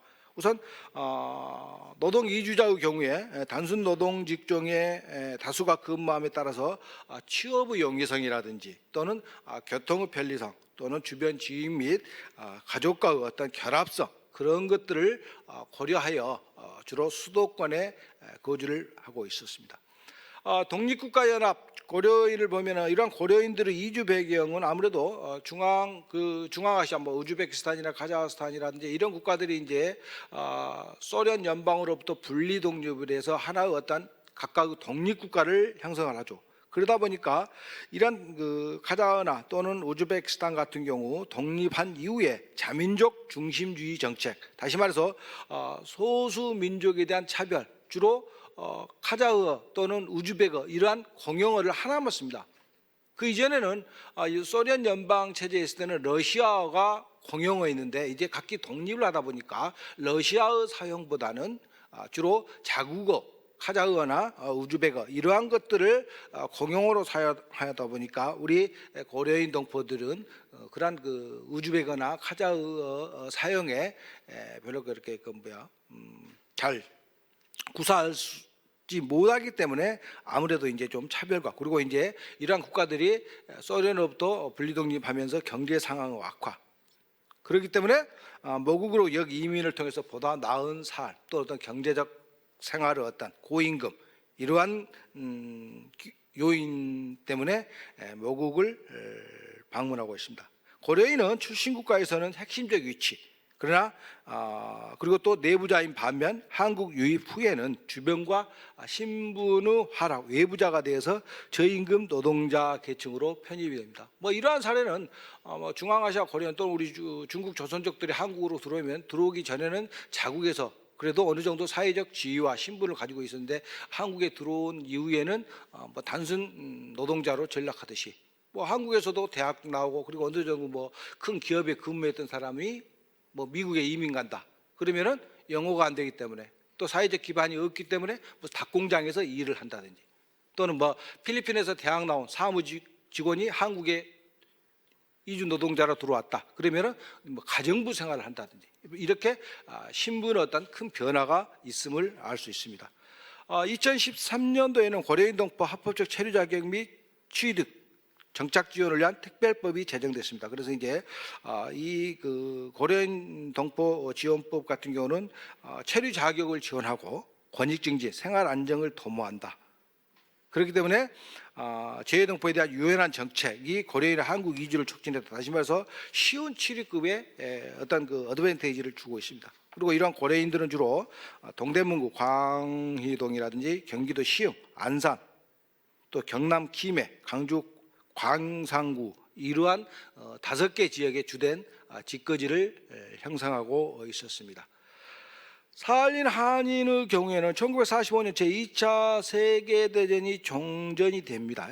그러면서 이제 사할린 한인 중 무국자들이 소련도 방치를 하고 일본도 방치를 하고 우리 한국 정부도 방치하다 보니까 40년간 억류된 생활을 하고 있습니다. 그래서 이제 제2차 세계대전 종식 후 일본의 기민 정책이라든지 다시 말해서 일본이 배우자인 한국인은 패전 이후에도 일본으로 데려갔어요. 그러나 한국인들은 이들이 일본인이 아니다는 이유에서 방치해버립니다. 그리고 또 소련도 방치해버리고 무국자로 그리고 한국은 무대책 일관. 그래서 이렇게 세계 국가의 어떤 배제 및 포섭의 논리로 접근한 결과 무국적 한인의 귀한 어려움이 있었습니다. 한국과 일본의 사할린 한인 모국 방문 사업의 추진입니다. 그래서 이제 소련에 협력해서 한국과 일본 정부가 사할린 한인 한국 귀환 사업을 1990년 사할린 고려인 연합회 대표단이 한국을 방문하면서 이제 영주 귀국을 요청하게 됩니다.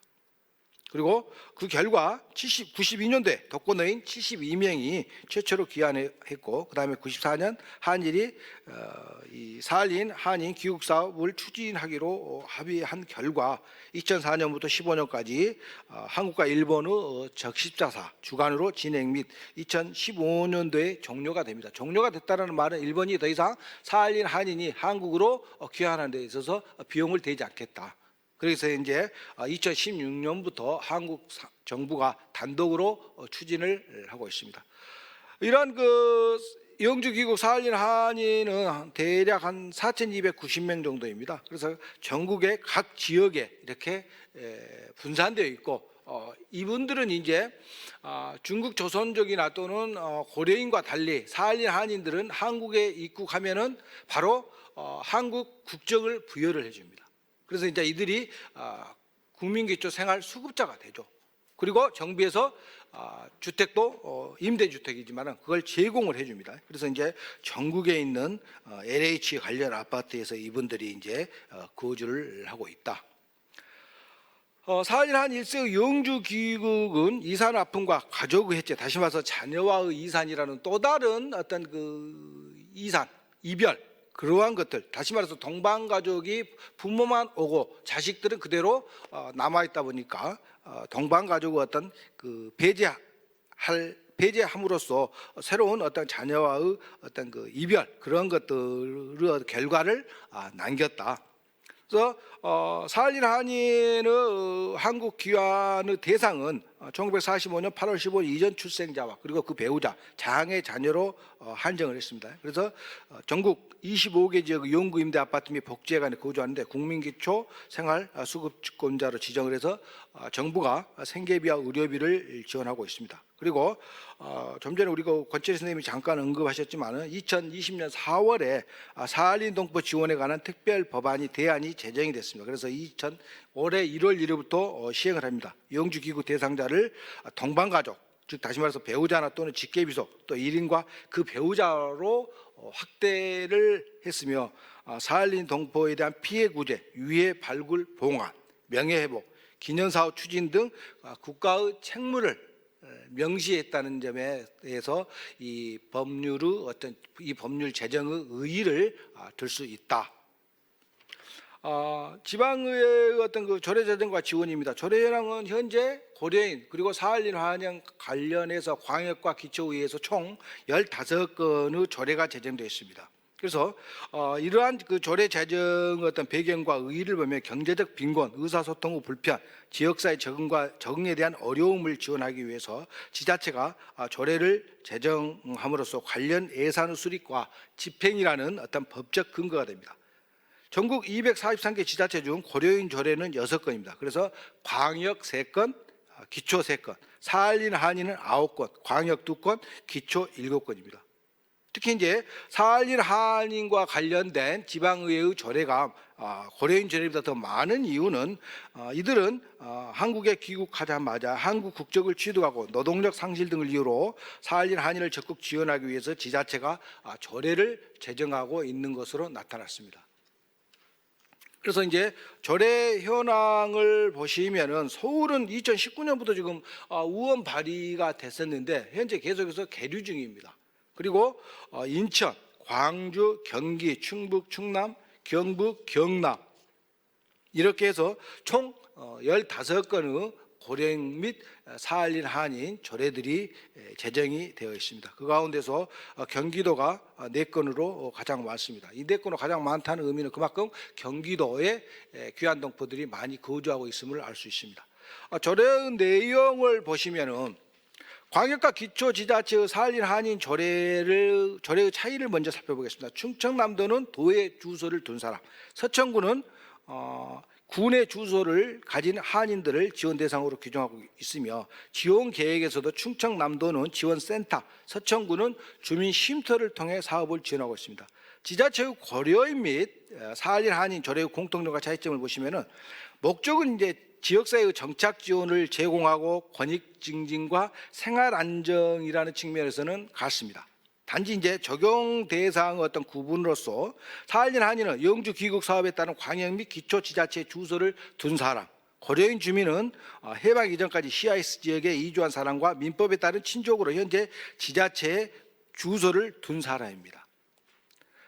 지자체 고려인 및 사할린 한인의 조례 공통점과 차이점 두 번째를 보시면 이제 셋째는 조례는 고려인과 사할린 한인을 위한 기본 계획과 연도별 시행 계획을 매년 수립을 하게 되어 있습니다. 그래야만 예산을 편성을 하고 집행을 할 수 있겠죠. 4.1 한인조례는 영주 귀국 주민의 사망 시 장례 지원 사업, 영주 귀국 주민의 4.1 방문 시 왕복 항공료 지원 사업 등이 있지만은 고려인 지원 조례는 없습니다. 그 대신에 고려인 주민의 자녀 돌봄, 취업 및 창업 지원, 대한민국 국적 지능 상당 및 행정 서비스 정보 제공, 명예시 및 도민, 군민, 애우 등의 항목이 있기 때문에 4.1 한인과는 좀 차이가 있다라고 말씀드릴 수 있습니다. 그다음에 이제 지원 형태는 지자체의 재외동포 지원 정책은 주로 이제 온라인 또는 오프라인의 어떤 네트워크를 구축해서 통상 교류, 협력 차원에서 정책을 추진하고 있었습니다. 단기 체류자인 고려인보다는 영지 귀국자인 4.1 한인에 대한 비중이 더 높았고, 충북 음성군의 경우에는 4.1 한인 조례 개정을 통해서 특별 생계비를 기존의 국비에서 지원한 것에다가 군비 지원을 추가를 했습니다. 그래서 기존에 7만 5천 원에서 15만 원으로 확대 편성했는데, 이러한 것은 바로 기초지자체 음성군에 조례가 있었기 때문에 가능하다.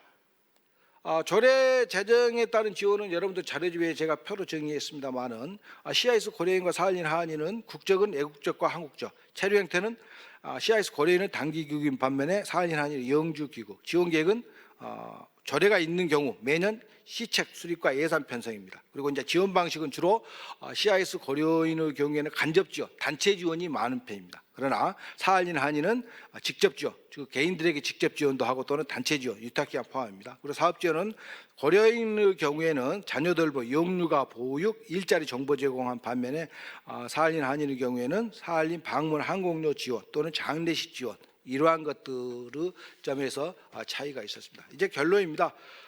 국내 체류 애국적 귀환동포를 지원하는 정부 정책과 제도가 좀 미흡하지 않는가? 타국적 보유 고려인은 출입국 및 비자 혜택을 제외하고는 일상생활에서 일반 애국인으로 취급받고 있습니다. 다시 말해서 제한 애국인 처우 기본법에 의해서 지원을 받고 있죠. 국내 체류 고려인은 제외동포이지만 법적으로는 애국인으로 분류가 됩니다. 따라서 체류 애국인은 제한 애국인 처우 기본법, 다문화 가족 지원법을 근거로 다문화 대상으로 간주돼서 지자체는 거주 애국인 지원 제도를 통해 직간접으로 지원하고 있습니다. 그렇기 때문에 고려인 동포는 애국인 주민으로 규정되어서 정착금이나 교육비 지원에 대한 혜택과 서비스가 미흡한 측면이 있습니다. 시사점을 보시면은 243개 지자체 가운데 동포 지원 법적 제도 장치가 미흡해서 귀한 동포를 애국 국적자로 인식, 중앙정부 국가 사함으로 간주하고 있습니다. 그러나 귀한 동포는 지자체의 주민이라는 인식하에 국내 정착 지원과 역량 강화를 위한 지원 정책의 모색할 필요성이 있다. 두 번째는 지자체의 조직 편성과 예산 배정은 다문화를 중심으로 구성되어 있는 반면 귀환동포 관련 조직과 예산은 조례 제정 지자체 외에는 없습니다. 그래서 이러한 귀환동포를 한민족 그리고 지역의 구성원 관점으로 접근하려는 인식이 필요하다. 그리고 세 번째는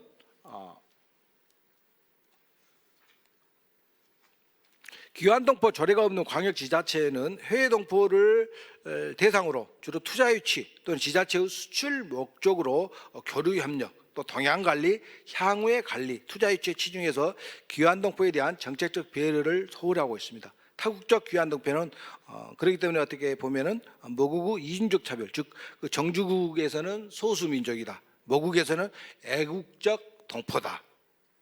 이렇게 이중적 차별에 대해서 불만을 제기하고 있습니다. 그다음에 귀환동포 복지 증진에 대한 지자체의 책임성 강화가 필요하지 않는가. 예컨대 경기도 기초지자체 12곳 같은 경우는 외국인 주민을 정책 대상에 포함해서 교육, 의료, 상담, 자녀 보육 등을 지원하고 있습니다. 그래서 이들을 지원하기 위해서는 법적 근거가 되는 조례 제정이 필요하기 때문에 아무래도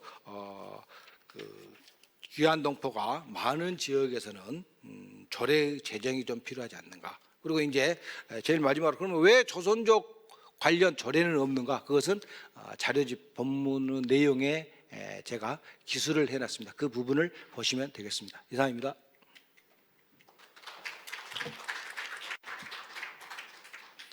지충남 교수님 수고하셨습니다. 아주 시간을 절약해서 짧게 효과적으로 시간을 절약해 주신 거 감사합니다. 그러면 토론 순서로 들어가겠습니다. 제일 먼저 세종연구소 개원연구위원이신 정비혜 위원께서 토론해 주시겠습니다.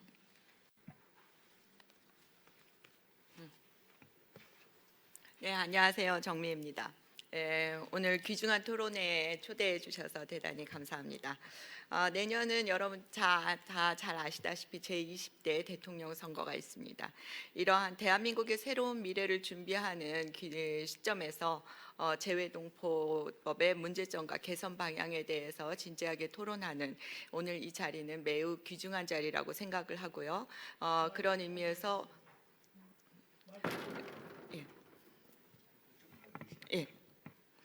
그런 의미에서 곽재석 원장님의 글 또한 매우 시적절한 글이었다고 생각을 합니다. 글을 읽으면서 많은 공부가 되었습니다.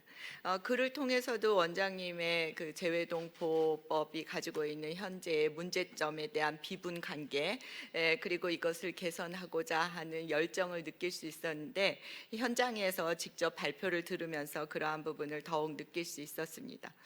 글의 논지에는 전적으로 공감을 하고요. 다만 글의 논리 전개와 문맥상에 있어서 약간 제가 개인적으로 의문이 가는 부분들에 대해서만 저의 소견을 말씀드리는 것으로 토론을 대신하고자 합니다. 저는 2017년 12월부터 작년 11월까지 주 니이가타 주일 지역의 총영사를 역임하고 왔습니다. 그래서 사실 현장에서 재외국민의 안전과 권익 보호에 실제 임했던 총영사로서 재외동포에 대한 문제점을 절실하게 느낄 수 있었고요. 이러한 부분들이 개선되어야 된다고 생각하는 점에서는 전적으로 동감을 합니다. 다만 이 글에서는 전체적으로 볼 때 곽재석 원장님께서 한국 이주동포정책개발연구원의 원장을 하시면서 현장에서 직접 많은 문제점을 체감하고 계시기 때문이라고 생각은 합니다만은 그 대상을 귀한 동포 국내 체류 외국 국적 동포에 치우친 측면이 매우 강하다라는 것을 느낄 수 있었습니다. 그래서 따라서 부제를 국내 체류 외국 국적 동포의 처우 개선을 중심으로라든가 이런 부제를 달았으면 훨씬 더 내용에 부합하지 않았을까 하는 생각을 하는데요. 예를 들면은 재외 동포들이 대한민국에서 안정적으로 정착하도록 지원을 해야 된다라든가 재외 동포의 모국에 대한 귀속감을 높이고 국민과의 통합성을 제고해야 한다와 같은 제안을 하셨는데 전체 재외동포는 재외국민과 외국 국적 동포로 구성이 되어 있죠. 그래서 이러한 그 재외국민까지 또 포괄하는 재외동포를 대상으로 한다면 국내 정착을 원하는 재외동포들이 대한민국에서 안정적으로 정착하도록 지원을 해야 한다든가 아니면은 재외동포의 모국에 대한 귀속감을 높이기보다는 재외동포의 모국에 대한 자부심을 높이고라는 표현을 한다면 보다 더 재외동포를 포괄적으로 포용하는 그러한 표현이 되지 않을까 하는 생각을 했습니다. 또한 같은 맥락에서 국내 체류 동포를 적극 포용하여 한국 사회와 노동시장에서 적절히 활용될 수 있도록 만들어가는 것이 국가 이익이 도움이 된다라는 것은 100번 지당하신 말씀이지만 표현을 약간 달리하면 더 좋지 않을까 하는 생각을 했습니다. 왜냐하면 재외동포를 적극 포용하는 것은 좋지만 이들을 노동시장에서 적절히 활용하는 것이 국가 이익에 도움이 된다라는 표현은 이들을 국가 이익을 위한 활용의 대상이다라고 해석할 수 있는 여지를 갖게 하기 때문에 무슨 말씀을 하시는지 그 순수한 의도는 충분히 알겠지만 표현을 바꾸면 좀 더 좋지 않을까 하는 생각을 했습니다. 또한 한국 사회 여러 부문에 제도적으로 고착화된 국내 동포에 대한 차별을 개혁하여 취약한 사회 통합 수준을 해소하고 동포의 내국인 간의 동질성을 회복해야 할 계제에 있다라고 하는 표현도 무슨 말씀을 하시는지는 알겠지만은 사실 다원주의나 민주주의가 지향하는 가치라고 하는 것은 동질성의 추구가 아니라 이질성을 인정하고 거기에서 차별을 해소하는 것이라고 생각을 합니다. 따라서 과연 재외동포와 국민 간의 동질성을 추구하는 것이 우리가 지향해야 할 가치인가에 대해서 다시 한번 생각해 보았으면 하는 외람되지만 감히 그런 말씀을 드립니다. 다음에는 143쪽에 나와 있는, 이건 단순한 제 질문이기도 한데요. 143쪽에 보면은 간이기와의 경우에는 3년 이상 한국에 합법적으로 체류한 사람에게만 자격이 주어지도록 하고 있어서 대다수의 방문 취업 체류 자격의 동포들에게는 혜택이 돌아가지 않도록 하고 있다라고 되어 있어서, 그렇다면은 방문 취업이 불법인가 하는 의문을 갖게 하는 서술이 되고 있다라는 생각이 듭니다. 그래서 방문 취업 체류 자격의 동포들에게는 혜택이 돌아가지 않는 문제점을 개선해야 한다라는 제안을 하고 계시는 것은 알겠는데, 그렇다고 해서 위 문장과 대비해 봤을 때 마치 방문 체류가 불법인 것 같은 이러한 인식을 주는 표현이 아닌가 하는 생각이 들었습니다. 그리고 또한 이것도 단순한 질문인데, 이 재외동포에 대한 기본적인 사회통합 정책을 마련하기 위해서는 기본적인 통계를 확보해야 된다라는 말씀을 하셔서, 과연 재외동포에 대한 이러한 기초자료, 기본 통계도 정부가 아직 없는가 하는 의문이 있습니다. 그래서 결론적으로 원장님께서도 지적하셨지만 국무총리실 산하에 있는 재외동포정책위원회라고 하는 것은, 위원회는 실질적으로 권한이 없기 때문에 우리가 알고 있는 이러한 문제점을 개선해 갈 수 있는 집행력이 없습니다. 권한이 있어야만 이러한 일들을 실제로 실행해 나갈 수가 있는데, 따라서 오늘 오전 세션에서 임채한 이사장님께서도 제안을 하셨으리라고 생각을 합니다만, 오늘 원장님은 재외동포청이라고 하는 구체적인 명칭을 제안하시지는 않고, 다만 그것을 총괄할 만한 전담기구가 없다는 것의 문제점, 그리고 전담기구 신설의 필요성에 대해서는 주장을 하셨습니다.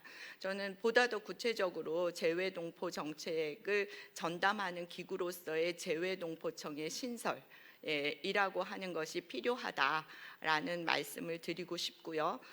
그렇기 때문에 이러한 재외동포청이 신설된다면 여기에서는 부처별로 동포 업무가 그 특성에 따라 각각의 프로그램이 혼재해 있고, 이러한 문제점에 대해서 지적을 하셨는데, 사실 저는 이러한 프로그램이 부처별 특성에 따라서 산재해 있는 것은 문제가 아니라고 생각합니다. 왜냐하면 부처별 특성에 따라 업무가 분산되어야 하는 것은 맞기 때문입니다.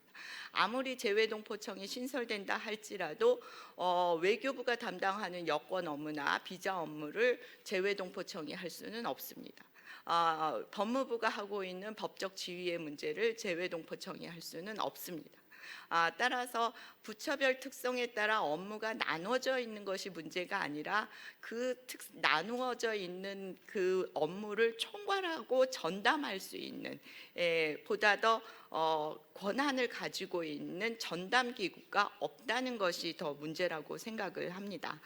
그래서 이러한 그 새로운 미래를 준비하는 20대 대통령 선거를 앞두고 있는 시점에서 오늘 토론회를 통해서 재외동포 정책이 어떠한 방향으로 나아가야 되는지에 대한 구체적 미래 비전을 제시하고, 이것을 정책 제안으로서 각 대통령 후보들에게 제시하는 것이 매우 중요하다고 생각을 하며 저의 토론을 마치도록 하겠습니다. 감사합니다.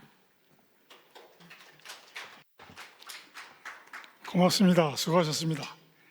그러면 이번에는 동북아신문 강성봉 대표께서 토론해 주시겠습니다. 안녕하세요. 동북아신문의 편집인으로 있는 강성봉입니다. 대표는 아니고요, 편집인입니다. 착오 없으시기 바라고요. 저도 우선 권칠이 한국법제연구원 연구위원회 발표 자료를 보면서 공부가 많이 됐다는 말씀을 먼저 드리고 싶습니다. 자, 그리고 제가 드리는 질문 혹은 제안과 관련돼서 권철희 연구위원이 하신 말씀, 주요 주장을 잠시 검토를 하고 질문 또는 제안을 드리는 것으로 제 토론을 진행하도록 하겠습니다. 자, 우선 권철희 연구위원의 주요 주장 중에 한국의 국적법의 특색을 이제 말씀을 이제 하고 있습니다. 한국의 국적법의 특색은 혈통주의와 단일 국적주의에 기초하고 있다고 이제 말씀을 하시고 계시고요. 뭐 사실이죠. 자, 단일 국적주의는 이제는 더 이상 고수할 수 없는 원칙이 되고 있다. 이렇게 말씀을 또 하고 계십니다. 그리고 복수 국적 제도는 사회 통합의 관점이 적극적으로 반영되었다기 보기 어려운 것이 사실이다. 이런 말씀도 이제 하고 있고요.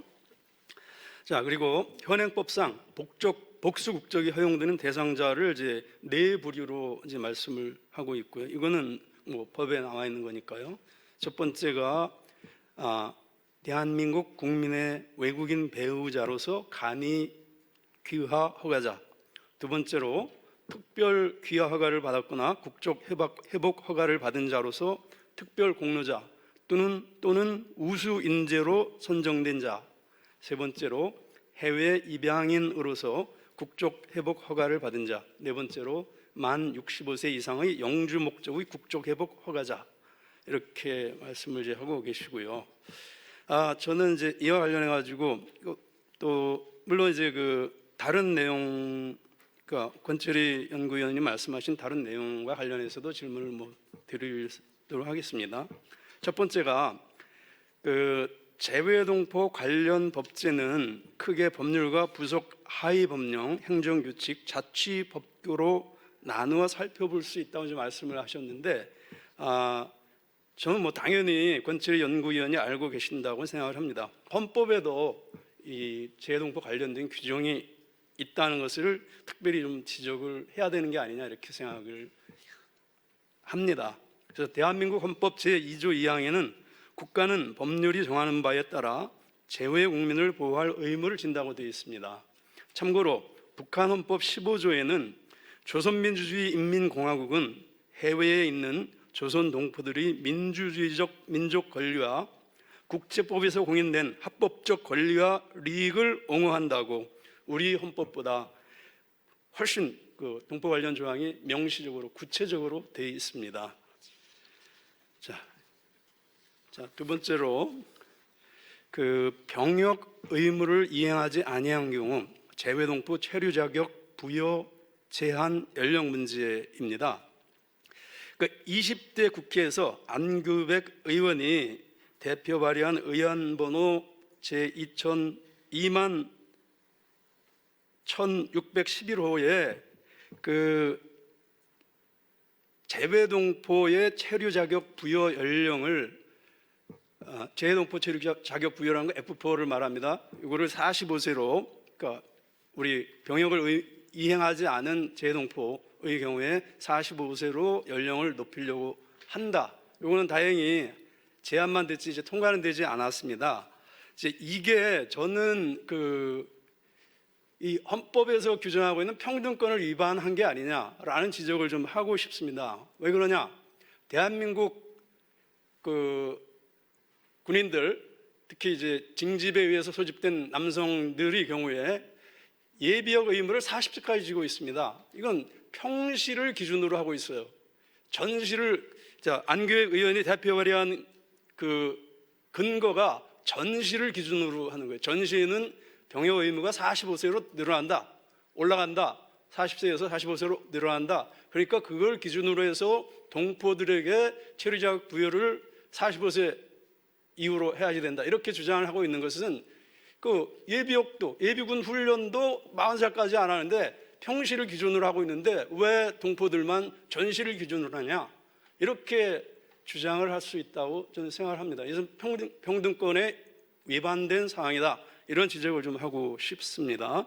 그래서 다행히 나중에 또 이런 제안이 온다면 이것을 근거로 채택되지 않도록 해야 되지 않느냐, 이런 말씀을 좀 드리고 싶고요. 자, 세 번째, 복수국적 대상자인 영주 귀국 고령 동포의 연령 하향 문제와 관련해서 현재 65세 이상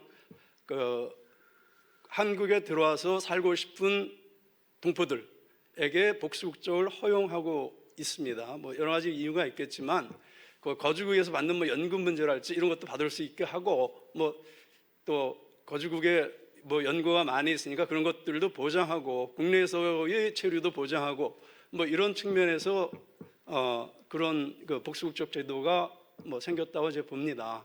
그 연령이 이제 말씀하셨듯이 뭐 45세까지 뭐 이렇게 좀 내려가는 그런 법안이 제안됐지만 그 채택 그 통과되지는 않았는데 그게 어려우면 단계적으로 한 뭐 60세부터라도 해보는 건 어떠냐. 단계적으로 그 여러 가지 이유로 뭐 이제 그 근거 중에 하나가 사회복지 비용 뭐 이런 것을 이제 말씀을 하셨는데 그 단계적으로 해보면 뭐 45세 혹은 뭐 저는 뭐 전면적으로 허용한다고 이제 봅니다만 이제 그렇게 단계적으로 가는 것이 어떠냐 이런 제안을 해보고 싶고요. 자, 네 번째입니다.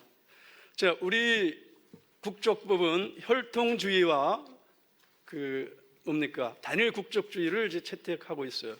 혈통주의도 어떤 면에서는 많이 깨지고 있고 한국 사회가 다문화 사회로 진입하면서 혈통주의도 깨지고 있고 단일 국적주의도 복수국적을 허용하면서 깨지고 있습니다.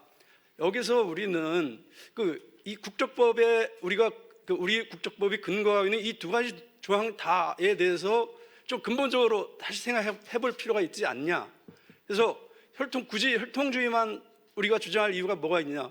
출생주의도 뭐 생각해 볼 수 있는 것이 아니냐. 이렇게 생각을 합니다. 그래서 많은 나라들이 혈통주의와 출생지주의를 같이 채택하고 있어요. 특히 뭐 이렇게 예를 들면 스위스나 스웨덴 이런 나라도 이제 그렇게 채택을 이제 하고 있고요. 자, 우리는 뭐 못할 이유가 뭐 여러 가지가 있지만 그 중에 이제 국민정서법이라는 게 이제 가장 큰 문제가 이제 된다고 이제 보는데요. 뭐 헌법 위에 국민정서법이 이제 있다고 이제 얘기를 하는데, 이것도 그 한국 사회가 인구 절벽에 직면해 있습니다. 이 문제를 해결하기 위한 가장 그 획기적인 방법 뭐냐? 저는 출생지주의, 한국에서 태어난 사람은 한국인이다. 이런 정책을 펴면 많은 부분 해소할 수 있는 게 아니냐. 이제 그렇게 생각을 하죠. 그리고 또 해외에서 태어났어도 한민족이면 한국인이다. 이런 국적 제도를 왜 못하죠? 난 충분히 할 수 있다고 생각하고 그런 고민을 해볼 시점이 아닌가 이렇게 생각을 합니다. 자, 마지막으로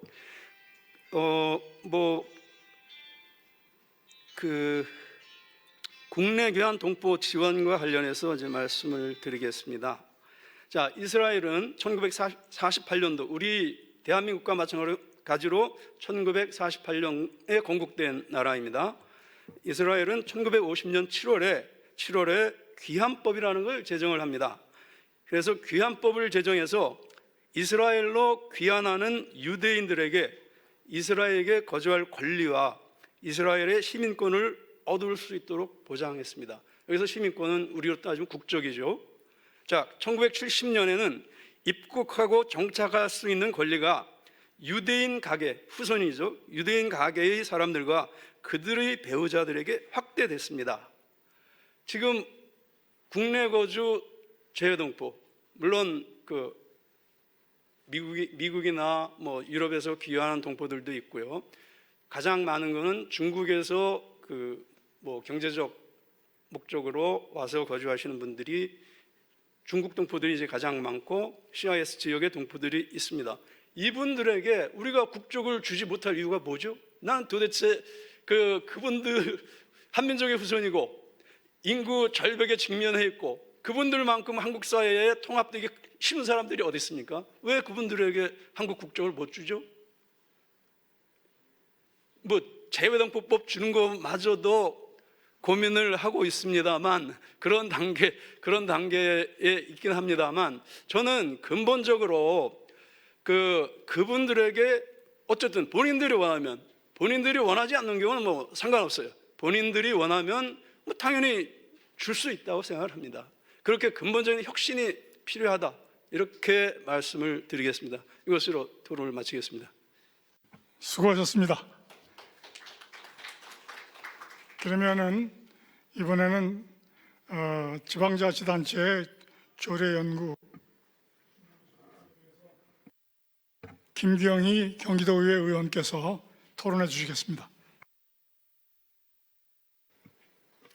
반갑습니다. 경기도의회 문화체육관광위원회 김경희입니다. 한인 재외동포 정책과 법제화 토론회에 참여하게 된 것을 뜻깊게 생각합니다. 지충남 교수님께서 발제하신 광역 및 기초의회의 기환동포 조례 연구를 중심으로 토론회에 임하고자 합니다. 발제자께서는 CIS 고려인과 사할린 한인에게 법률적 근거를 기반으로 도움을 주는 광역 및 기초의회의 조례를 분석하고 문제점과 함께 지방자치단체가 취할 수 있는 정책적 시사점을 모색해 주셨습니다. 또한 논하신 것처럼 재외동포 정책의 중요성에도 불구하고 경기도를 비롯한 소수의 지방자치단체와 지방정부와 의회만이 고려인 및 사할린 관련 조례를 제정 시행하고 있는 등 재외동포 지원을 위한 실질적 여건이 미비한 실정입니다. 발제문을 통해 대다수의 지방정부와 의회가 실적과 보여주기 위주의 공공외교, 지방외교 차원의 국제교류 협력에만 치중하고 정착, 재외동포와 실효적 지원을 위한 입법과 의정활동에는 소극적이지 않았나 돌아볼 수 있는 계기가 되었습니다. 2020년 현재 경기도 거주 외국인은 57만여 명으로 이들은 더 이상 낯선 이방인이 아닌 가까운 우리의 이웃이며 저출산 고령사회의 우수한 인력 자원입니다.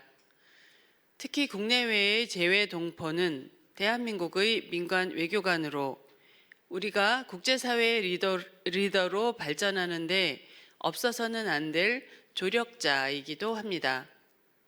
따라서 위에서 언급한 실적 위주의 국제교류 협력보다는 국내외 재외동포들을 진정한 이웃으로 품고 결속과 연대를 강화할 수 있는 실질적인 지원 제도와 정책 마련이 필요한 때라고 생각하고 있습니다.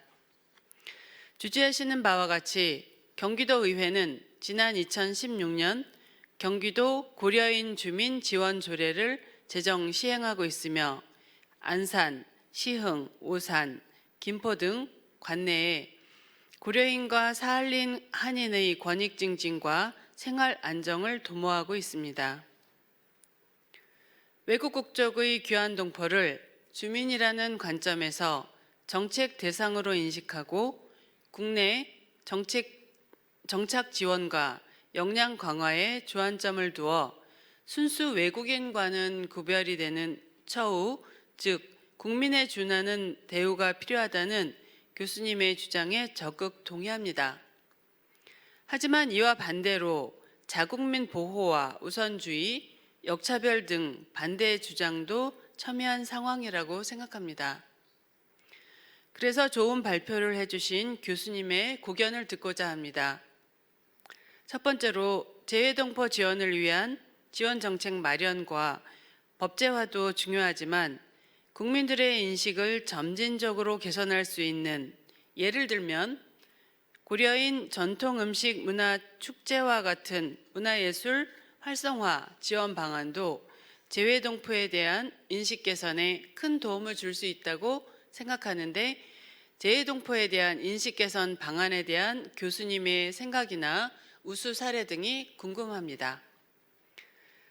두 번째로 교수님이 말씀하시는 순수 외국인 그리고 국민과는 결코 같지 않은 국민에 준하는 대우에 대하여 좀 더 구체적인 추진 방안, 사례 등을 제시해 주실 수 있는지 여쭤보겠습니다.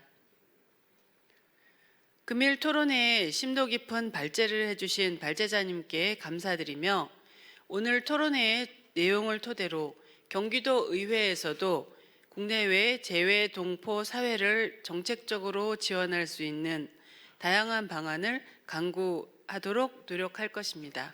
감사합니다.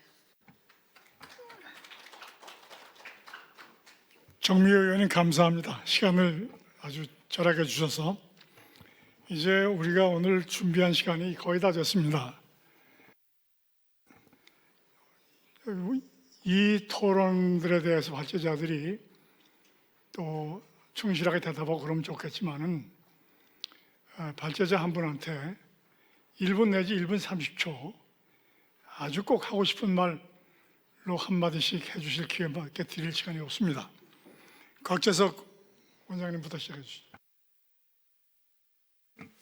네, 오늘 토론 감사드립니다. 정혜진 선생님, 세종연구소. 지적해 주신 말씀들 다 옳습니다. 제가 또 하는 일이 국내 체류의 동포 문제이다 보니까 그 내용들이 귀한 동포에 좀 치우친 측면이 강하다, 그런 말씀 부제를 달았으면 좋았을 것 같다는 거 저 모르는 말씀입니다. 그래서 했으면 좋을 것 같고요. 그다음에 재동포 포용에 있어서 노동시장에서 적절히 활용하는 것이 동포를 노동시장에서 적절히 활용하는 것이 표현의 문제 이런 것들도 다 옳은 말씀입니다. 다 좋다 생각하고요. 이제 단지 제가 한 가지 이제 제한된 시간 내에서 말씀드리고 싶은 것은 넛지라 그러죠. 넛지. 우리가 큰 물건을 들으면 지렛대를 이용하듯이 혹은 서랍을 열을 때 손잡이를 잡듯이 그래서 재동포 문제 오늘 많은 문제들이 지적이 되고 또 복수 국적의 문제, 또 체류 지원의 문제, 또 여러 가지 문제들이 지원됐지만은 지적됐지만은 제가 볼 때는 앞으로 재동포 기본법이 만들어진다. 그리고 우리가 새롭게 이게 시작된다. 그리고 했을 때 문제가 뭐냐? 뭘 먼저 바꿔야 되냐? 한다면은 제가 볼 때는 딱 두 가지다. 재동포를 전담할 수 있는 전담부서. 저는 청이 아니라 부가 됐으면 참 좋겠다. 그리고 그것을 여러 부처에서 하는 것이 저는 옳지 않다고 봅니다. 재동포 문제 다른 나라에서도 충분히 한 부처에서 통과해서 진행하고 있다. 왜 우리나라라고 해서 각 부처로 찢어 발기냐? 저는 그렇게 생각합니다. 그래서 재동포청, 뭐를 통해서는 간에 재동포 문제가 좀 통합적으로 관리될 수 있는 조직이 만들어지는 것 좋겠다 하는 것이고요. 두 번째로는 지금까지 20년 동안 끌어왔었던 동포 간의 차별 문제, 제1동포 차별, 조선족 동포 차별, 오늘 조례 문제 말씀하시면 고려인 동포 차별, 또 사할리 문제를 다루는 문제, 이런 여러 문제 간의 동포 간의 차별 문제는 다음번엔 정부에서는 기본법을 제정하면서 이 문제는 우리가 해결하고 가자 하는 것이 제가 주장하는 바입니다. 그래서 이게 저는 넛지다. 요걸 해결하고 그 다음에 것들 지원 문제나 이런 것들은 차츰 해결해 나가는 게 중요하지 않겠냐 그런 생각이 있습니다. 그러면은 권채리 위원님께서 또 일부 말을 해주세요. 예, 감사드립니다. 정말 이 분야의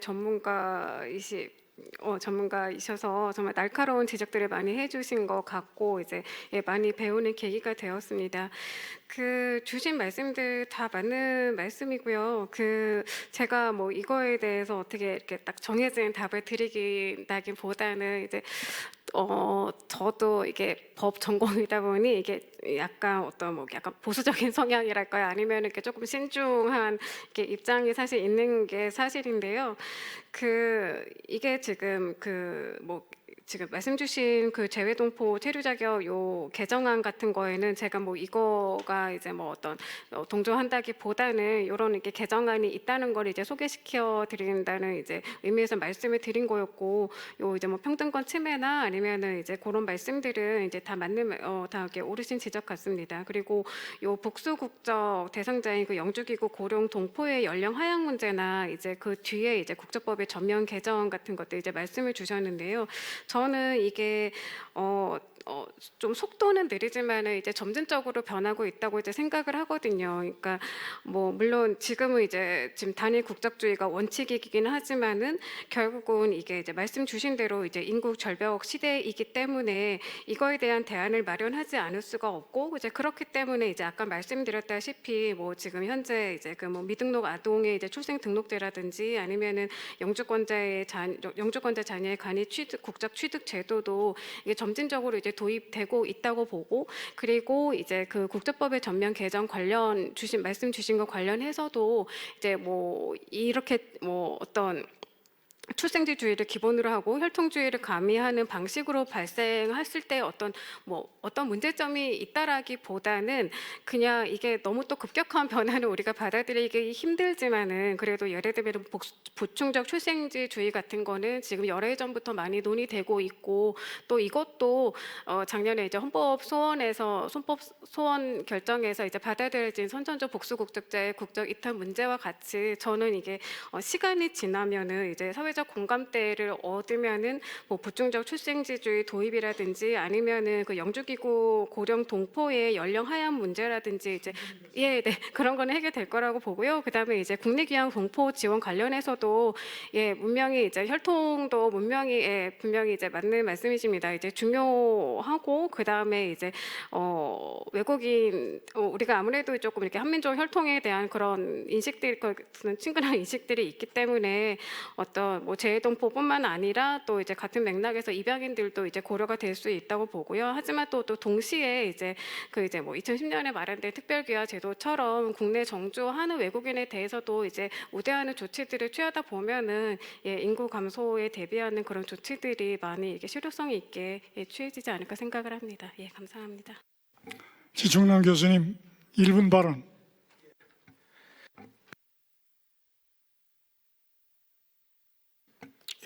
두 가지를 질문해 주셨는데요. 시간 관계상 첫 번째 문항에 대해서만 제가 간단히 답드리겠습니다. 재해동포에 대한 인식 개선 방안에 대한 우수 사례나 저 생각을 말씀해 주셨는데요. 광주광역시 광산구 얼곡동에 고려인 집거지가 있습니다. 이 집거지에는 이천영 목사와 고려인 신조야 씨가 이렇게 이제 열심히 활동을 하는데 지자체의 협력을 이끌어낼 뿐만 아니라 시민들의 지원도 많이 이끌어내거든요. 그러면 그 요인이 무엇인가? 무엇 때문에 끊임없이 광주 지자체와 또는 광산구와 그리고 시민들의 지원을 이끌어내는가라고 했을 때 제 개인적인 생각으로는 자립적인 활동가 그리고 지속적인 홍보라고 이야기할 수 있습니다. 이분들이 행사를 아주 많이 해요. 그럴 때마다 광주에 있는 언론에서 계속해서 그 기사를 취급을 해주고 있습니다. 또한 며칠 전에 광산구 얼곡동에 김배학 선생이 이제 카자에서 가져온 자료들, 그러한 자료들을 중심으로 고려인 역사 전시관을 개관을 했습니다. 이건 역시 광산구에서 지원을 해주고, 그 다음에 이제 시민들도 이렇게 십시일반 지원을 해주고, 그렇게 해서 이제 이 자료관이 개관을 했는데, 이 얼곡동에는 이제 뭐 고려인 센터, 방송국, 새날학교, 외국인 노동자 건강센터, 고려인 가족 지원센터 이러한 것들이 많이 있고, 기타 이벤트상 홍보도 행사도 많이 하고 있거든요. 그래서 저는 이제 결국은 지원을 이끌어내는 것이 결국은 지속적인 홍보와 그리고 본인들 어떤 자립적인 활동 그러한 것들이 지원을 이끌어내는 가장 핵심 요인이다라고 생각합니다. 이상입니다. 고맙습니다. 좌장도 한 10분 발언을 하고 싶은데 저도 1분으로 끝내겠습니다. 오늘 동포법, 국적, 조례 세 가지 토론을 하고 나서 소감은 뭐냐? 한국은 이렇게 잘 살게 되고 부강한 나라가 됐는데 우리 선조들과 우리 동포들에 대한 과거 역사에 대한 부채에 대해서 보상할 생각을 안 한다 하는 거 한 가지. 두 번째, 지금 저출산, 우리가 이제 우리 사회가 겪고 있는 이 장애물 등등등등의 문제에 대해서 획기적으로 돌파할 전략을 마련하려고 몸부림치지 않는다. 세 번째, 21세기에 한미 정상회담도 하지만 미국, 중국, 일본, 러시아 사이에서 통일을 하지 않으면 못 사는 나라가 미래에 대한 비전과 전략을 갖지 않는다. 이 재외동포법과 국적 그리고 조례, 이 크고 작은 이 세 가지 측면을 토론한 결과는 뭐냐? 이것은 그냥 조금씩 고치고 조금씩 수선하는 그게 아니라 동포들한테 납득할 수 있는, 이렇게 말해야죠. 우리는 하나다. 우리는 같은 민족이다. 안에 사나 밖에 사나 고기를 먹거나 나물을 먹거나 같이 먹자. 그래야 우리가 21세기에 살아남을 수 있고 경쟁에서 이길 수 있고 미국, 일본, 중국, 러시아를 제압하고 우리 운명을 통일로 이끌어갈 수 있고, 우리는 패권주의 국가가 아니기 때문에 우리가 이겨야 합니다. 그래야 미국, 일본, 중국, 러시아와 세계의 평화의 전도사로 일꾼으로 우리의 정체성을 세울 수 있습니다. 그 과정 속에 재외동포를 섭섭하게 해서는 되는 일이 아무것도 없습니다. 여성가족부가 다문화를 위해서 무수한 지원센터를 만들고 예산을 쓰는데 재외동포 지원센터는 하나도 없다. 이것이 오늘날 우리 대한민국 정부가 국가 경영을 얼마나 허술하게 하고 있는가, 대한민국 국회가 얼마나 본질적인 문제를 인식을 못하고 해결 방안을 찾지 못하고 있는가 하는 것을 오늘 제가 깨달았습니다. 이상으로 마치겠습니다. 고맙습니다.